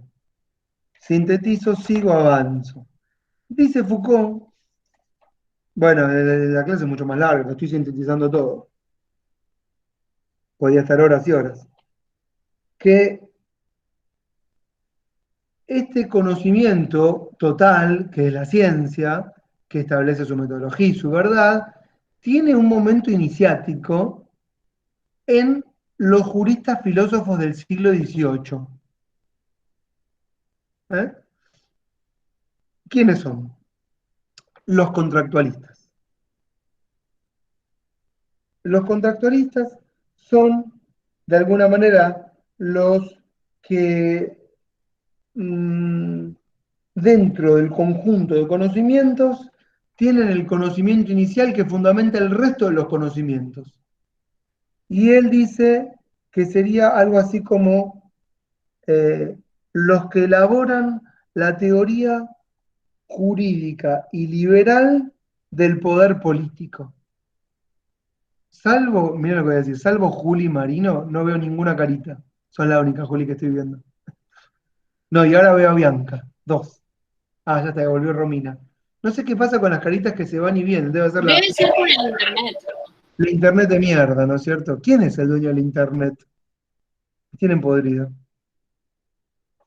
Y ahora también veo a Nicolás. 4 caras. 5, se acaba de juntar. Enzo apareció.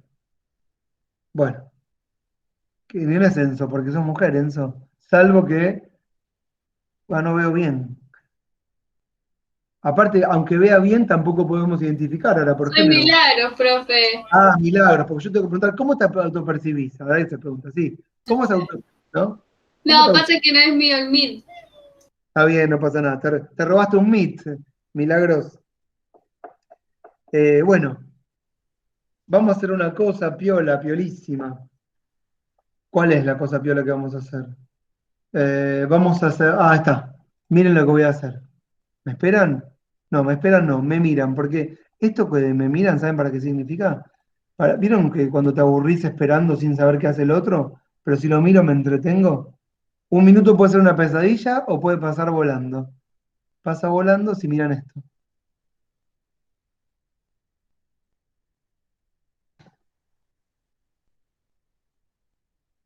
Necesito encontrar el último. ¿Dónde dejé el último de defender la sociedad? ¿Acá? Sí, acá, a ver. Sujeto y sociedad, teoría sociológica. A ver.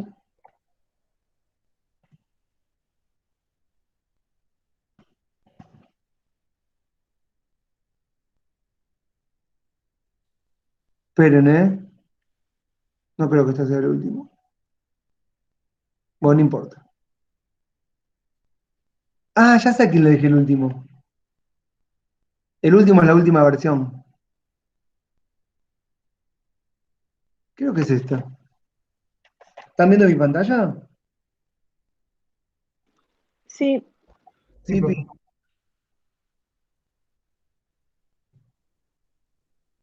Veintiséis, a ver.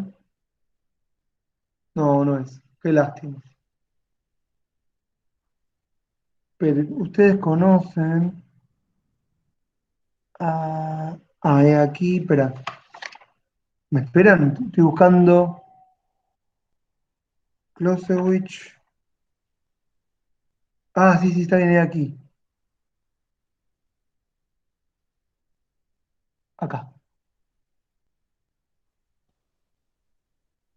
Ahí.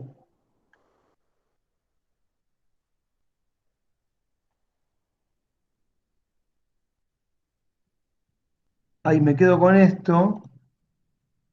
Lo voy a poner al costado si yo las veo. ¿Me están viendo ahí el texto? Sí, Bueno, sí, profe. entonces ahí dice, he aquí por qué yo planteo esta cuestión. ¿Qué cuestión? Bueno, todo lo que les acabo de explicar de los saberes menores y mayores, teóricos, prácticos. Dice, y lo que quiero decir, hay cierto punto en común entre la concepción jurídica y, digamos, liberal del poder político, la que encontramos en los filósofos del siglo XVIII, que es justamente esta concepción la que nosotros estudiamos en la facultad y que no cuestionaríamos si no hiciésemos una especie de crítica del derecho constitucional. Si no hiciésemos crítica del derecho constitucional, no estaríamos viendo esto y estaríamos dándolo como la verdad. ¿Está? Esto. Y él lo va a comparar con la concepción marxista, que no nos interesaría por ahora en este momento. Este punto en común sería lo que yo llamaría el economicismo en la teoría del poder. Bueno, y él habla de acá de que hay teorías del poder que tienen la cuestión económica como central y que se olvidan de las otras cuestiones o la mayoría de las cuestiones por las cuales se ejerce el poder, que no es justamente lo económico. ¿Por qué hay ¿por qué hay una relación, por qué hay economicismo en la teoría del poder en el marxismo? Bueno, porque Marx entiende que la lucha por el poder tiene que ver con la lucha por los dueños de los medios, respecto a la tenencia de los medios de producción, ¿correcto? O la cosa, o el materialismo, y que está abajo en la estructura. Y el economicismo en la teoría jurídica clásica, que es la que estudiamos nosotros, pero que pasa por alto y que vamos a ver ahora, es lo que voy a leer a continuación.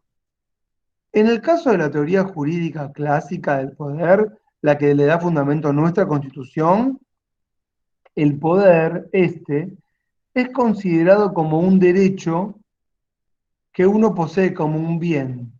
Lo vuelvo a decir, nosotros pensamos que el poder es un bien que podemos poseer, como si fuese una cosa que tenemos, como este termo que yo tengo en la mano ahora, y si lo tengo es mío, y ese es el poder. Y también sería, entonces, el derecho sería algo así. Y por consiguiente, se puede el poder transferir o enajenar de una manera total o parcial mediante un acto jurídico o un acto fundador de derecho que sería del orden de la cesión o el contrato. ¿Qué nos está queriendo decir acá Foucault? Que nosotros entendemos que nos gobernamos porque, escuchen lo que vamos a decir ahora, poseíamos cada una y cada uno por derecho propio la capacidad de autogobernarnos. Pero un buen día, aparentemente, decidimos hacer un pacto, someter nuestra propia capacidad de gobernarnos a una voluntad superior o a una soberanía que podríamos construir entre todos. ¿Siguen? Este es el contractualismo. Pero esto no es una verdad, esto es una concepción jurídica del poder o una concepción economicista del poder, pero no es efectivamente lo que ha ocurrido. Weber dice, lo que pasó, dice Weber, sin dar una teoría del derecho, para que tengamos un Estado moderno, como decíamos al principio fue la desapropiación de los medios de autogobierno y la reapropiación por parte de otros, las armas, ¿correcto? Pero ¿cómo lo fundamentamos? Dice Foucault. Bueno, a partir de un acto fundador constructor de soberanía. Y esto anida tanto en Hobbes, como también en Locke, como también en Rousseau, cuando dice que la soberanía sería la de la voluntad general. Pero es algo que está por encima de los individuos. De hecho, creemos que hay individuos. El poder es, acá cambien poder si quieren cambien la palabra poder acá por facultad si quieren. El poder es la facultad, pongo una F, concreta que todo individuo posee y que al parecer cede, fíjense la palabra al parecer, es decir, una apariencia, algo hipotético. Al parecer, cede total o parcialmente, ¿para qué? Para construir, saquen acá otra vez la palabra poder porque está medio como el orto, es la traducción de una clase oral, para construir, miren acá, una soberanía política, ¿entienden? El poder es la facultad o la capacidad concreta que todo individuo posee y que al parecer cedería total o parcialmente para constituir una soberanía política. Un país, un Estado, una nación, una entidad superior, una constitución, un poder constituyente, lo que quieran. Este conjunto teórico al que me refiero, la constitución del poder político, se hace entonces según el modelo de una operación jurídica, que sería del orden del intercambio contractual. Analogía manifiesta por consiguiente y que recorre todas estas teorías entre el poder y los bienes, el poder y la riqueza. Claro, porque consideramos al poder como una cosa. Yo te doy esto que es mío y yo te doy mi poder que era mío, pero te lo di. ¿Se entendió toda esta secuencia? Voy a minimizar esto. Bueno, son y 50, yo sigo un poquito más. ¿Están mareadas ya y mareados o puedo terminar la idea? La quiero redondear con la siguiente clase. No, dale, profe. Gracias, Juan, por decírmelo. Si nos pasamos unos minutos, ¿no pasa nada? No. Bárbaro. Ya estamos a viernes, empieza la pandemia, otra vez el confinamiento. ¿Y qué hay mejor para el poder que un confinamiento? Es como que el gobernante, es como que le den al gobernante un tenedor, un cuchillo y se pone acá el repasador y se va a comer los fideos con tuco. A mi juego me ha llamado, dice la gobernabilidad, ¿no? Dame una pandemia, es lo mejor que me puede pasar. Bueno, el poder, dice Foucault, pasé la parte del marxismo, que le rivaliza también, no es una cosa, va a decir, no es una cosa, no es algo que yo te puedo dar y que entonces te lo di y bueno, y hacemos algo más grande. No es lo que dice Hobbes en el Leviatán, ¿vieron? Que hay un montón de individuos pequeños que tienen de un lado digamos, la espada, que sería la fuerza, y del otro lado la fuerza de Dios, o en este caso sería la ley, si quieren, a partir de ahora. Ya no por Hobbes, pero ahí nace la idea. Con Locke, si quieren, la idea. Y Foucault dice, bueno, ¿y qué es el poder si no es todo esto? Dice, bueno, vamos a estudiar lo que es, vamos a estudiarlo por lo positivo, no lo vamos a estudiar por lo negativo. En principio, ¿qué es lo que tenemos? Bueno, el poder sería lo que reprime. Eso es el poder. El poder es aquello que te reprime. Miren, el poder es lo que reprime la naturaleza. ¿Qué significa la naturaleza? Bueno, si quieren ahora que esto que hablamos recién de cómo te autopercibís, bueno, el poder es lo que reprime la autopercepción. No, vos no sos nena, vos sos nene. ¿Entienden? El poder es lo que reprime la naturaleza. Esto también lo dice porque también había una idea del desviado, ¿no? Del anormal, de la homosexualidad como un problema que hay que corregir, de un enfermito que no tiene solución. ¿Sí? Del escandaloso. También. El poder es lo que reprime los instintos. El poder, no se olvida de Marx, es lo que reprime una clase.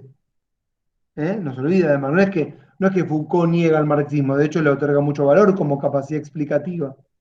No nos olvidemos. El poder también es lo que reprime a los individuos. Y no nos olvidamos del liberalismo económico y de esta idea de que el mercado es lo natural y la mar en coche. Esto que nace con la escuela fisiócrata en el 1600 y que sigue con vigencia.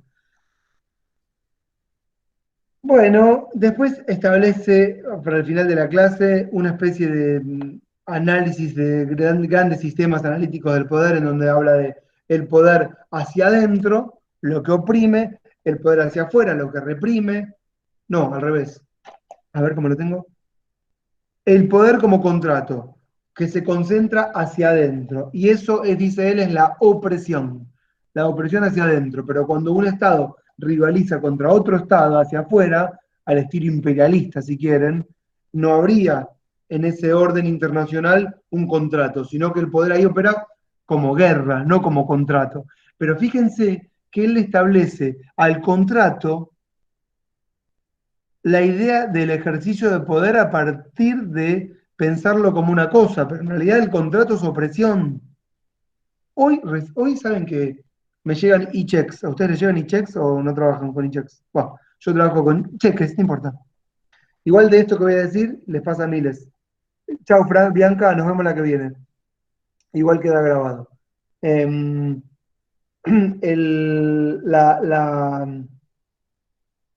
Y te llegan contratos esto es básico, te llegan constantemente, acepta los términos y condiciones, por eso lo decía. Yo tenía que aceptar unos e-checks, pero estamos todo el día aceptando pelotudeces o cosas importantes. ¿Hay alguna posibilidad de no aceptarlos y continuar con la operación? Yo en ese momento pensé, me llegaron los e-checks, los tengo que mandar a proveedores, y antes de firmar la operación tengo que siempre aceptar los términos y condiciones. ¿Hay posibilidad de no aceptarlos y que me manden los e-checks lo mismo y yo transferirlos? No hay. Bueno, hay opresión sobre el individuo. Y yo ahí pensé, hay opresión, no puedo decidir, ¿no?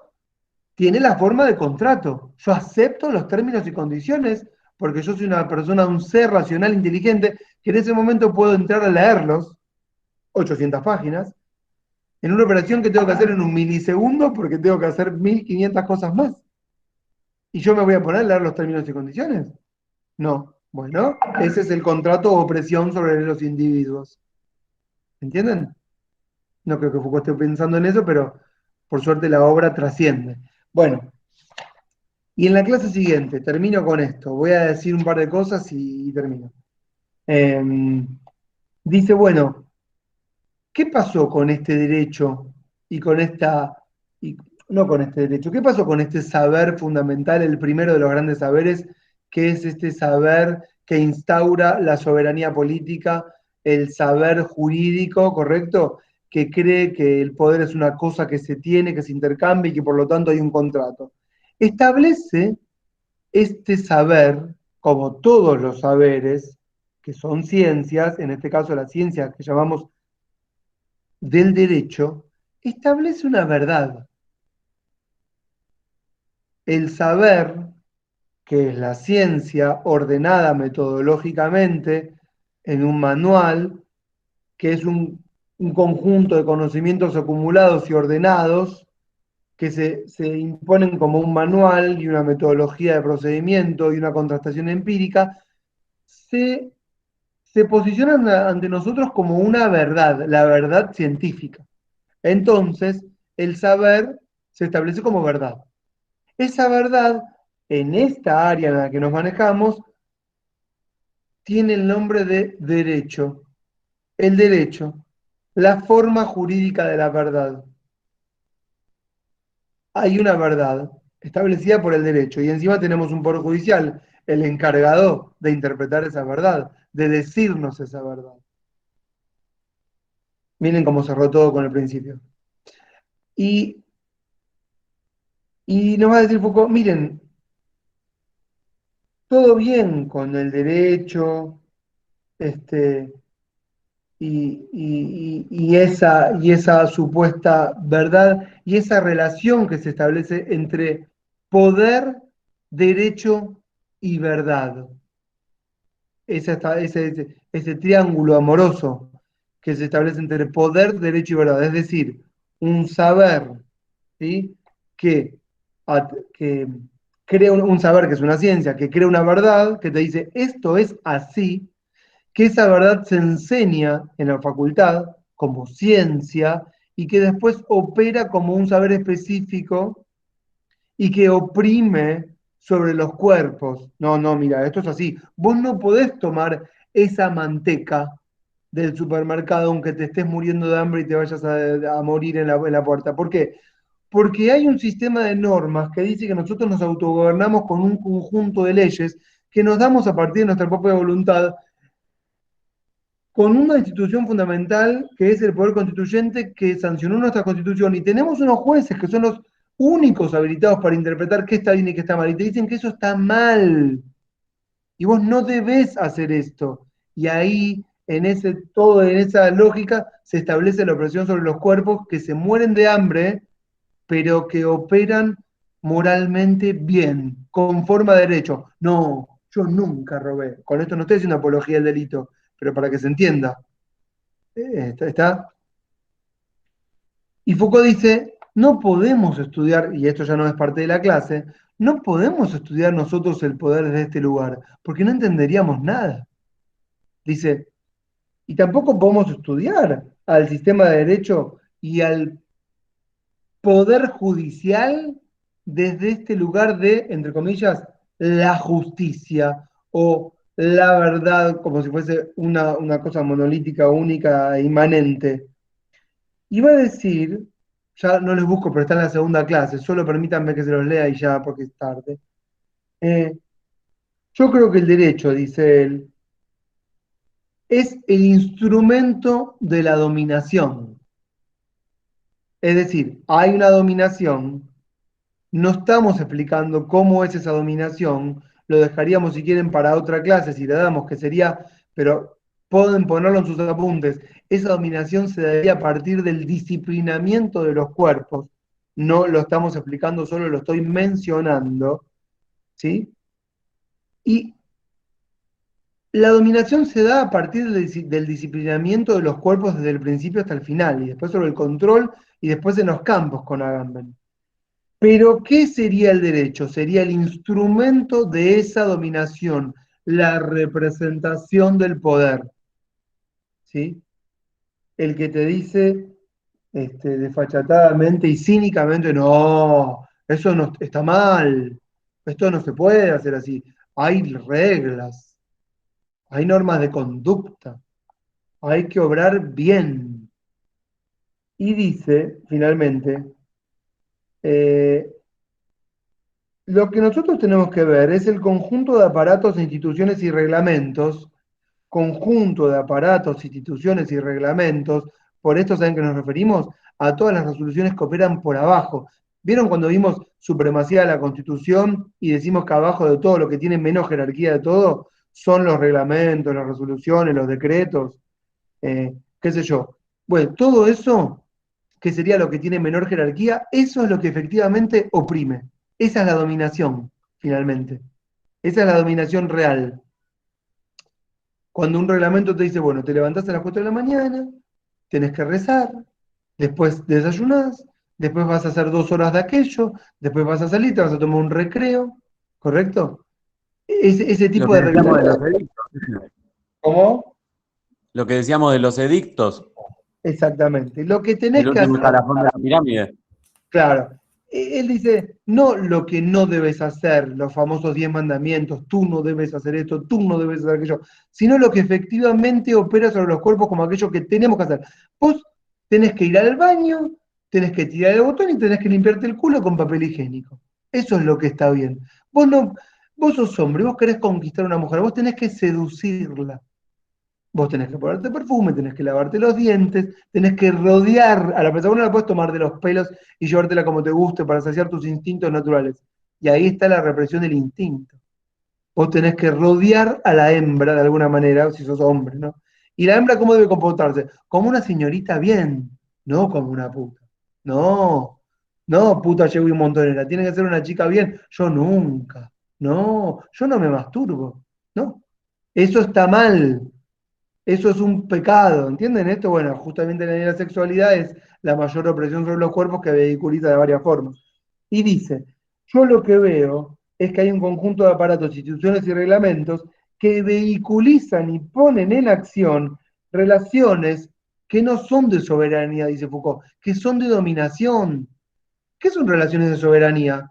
Relaciones de soberanía son esas pelotudeces de las que nos pasamos hablando por arriba. No, si el Parlamento, si la ley, si la votación, si la mayoría, si el fallo de la Corte, y si está bien, y si tuvo que intervenir, y si no, y si corresponde o no corresponde. ¿Y qué hay por abajo? Opresión sobre los cuerpos. ¿Qué es lo que te pasa al final? Y lo que me pasa al final es que tengo al pibe pelotudeando en casa, que no sé cómo arreglarme, que no puedo ir a trabajar, si no puedo trabajar no me pagan, no como, ¿sí?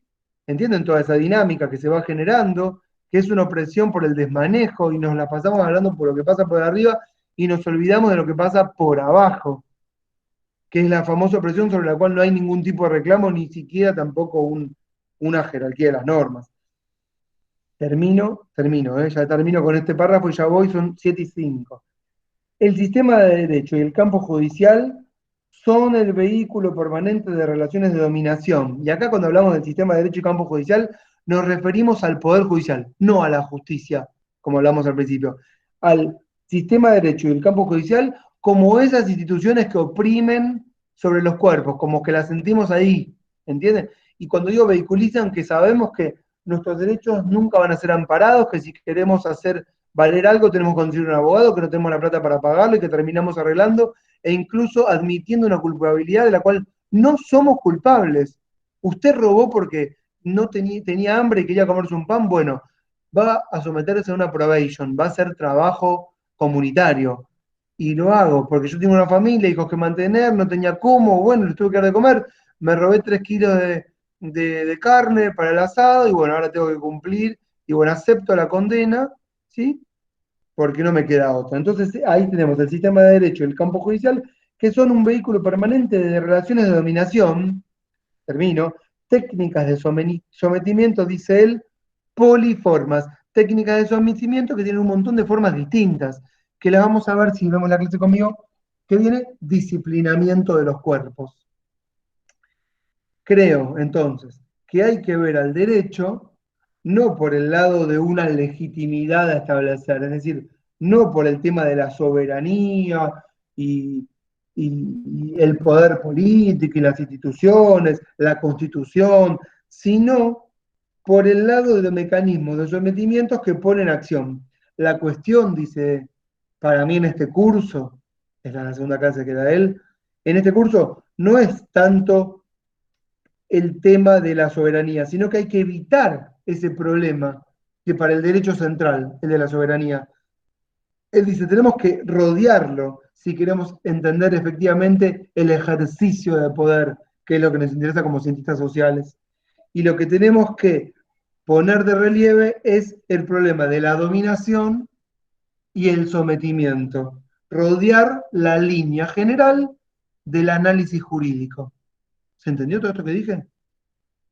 Y ahí más o menos, ya termino, sigue la clase,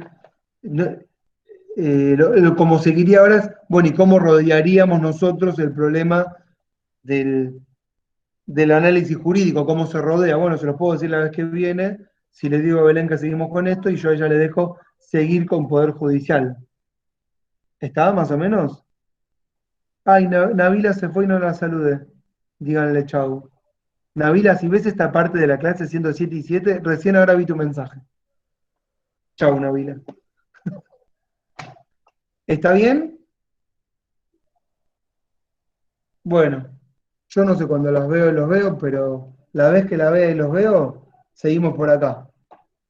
Y con Belén siguen con Poder Judicial, que es el problema central para el derecho a la soberanía. Dale, chao. Nos vemos la vez que viene. Chao, profe, muchas gracias. Gracias.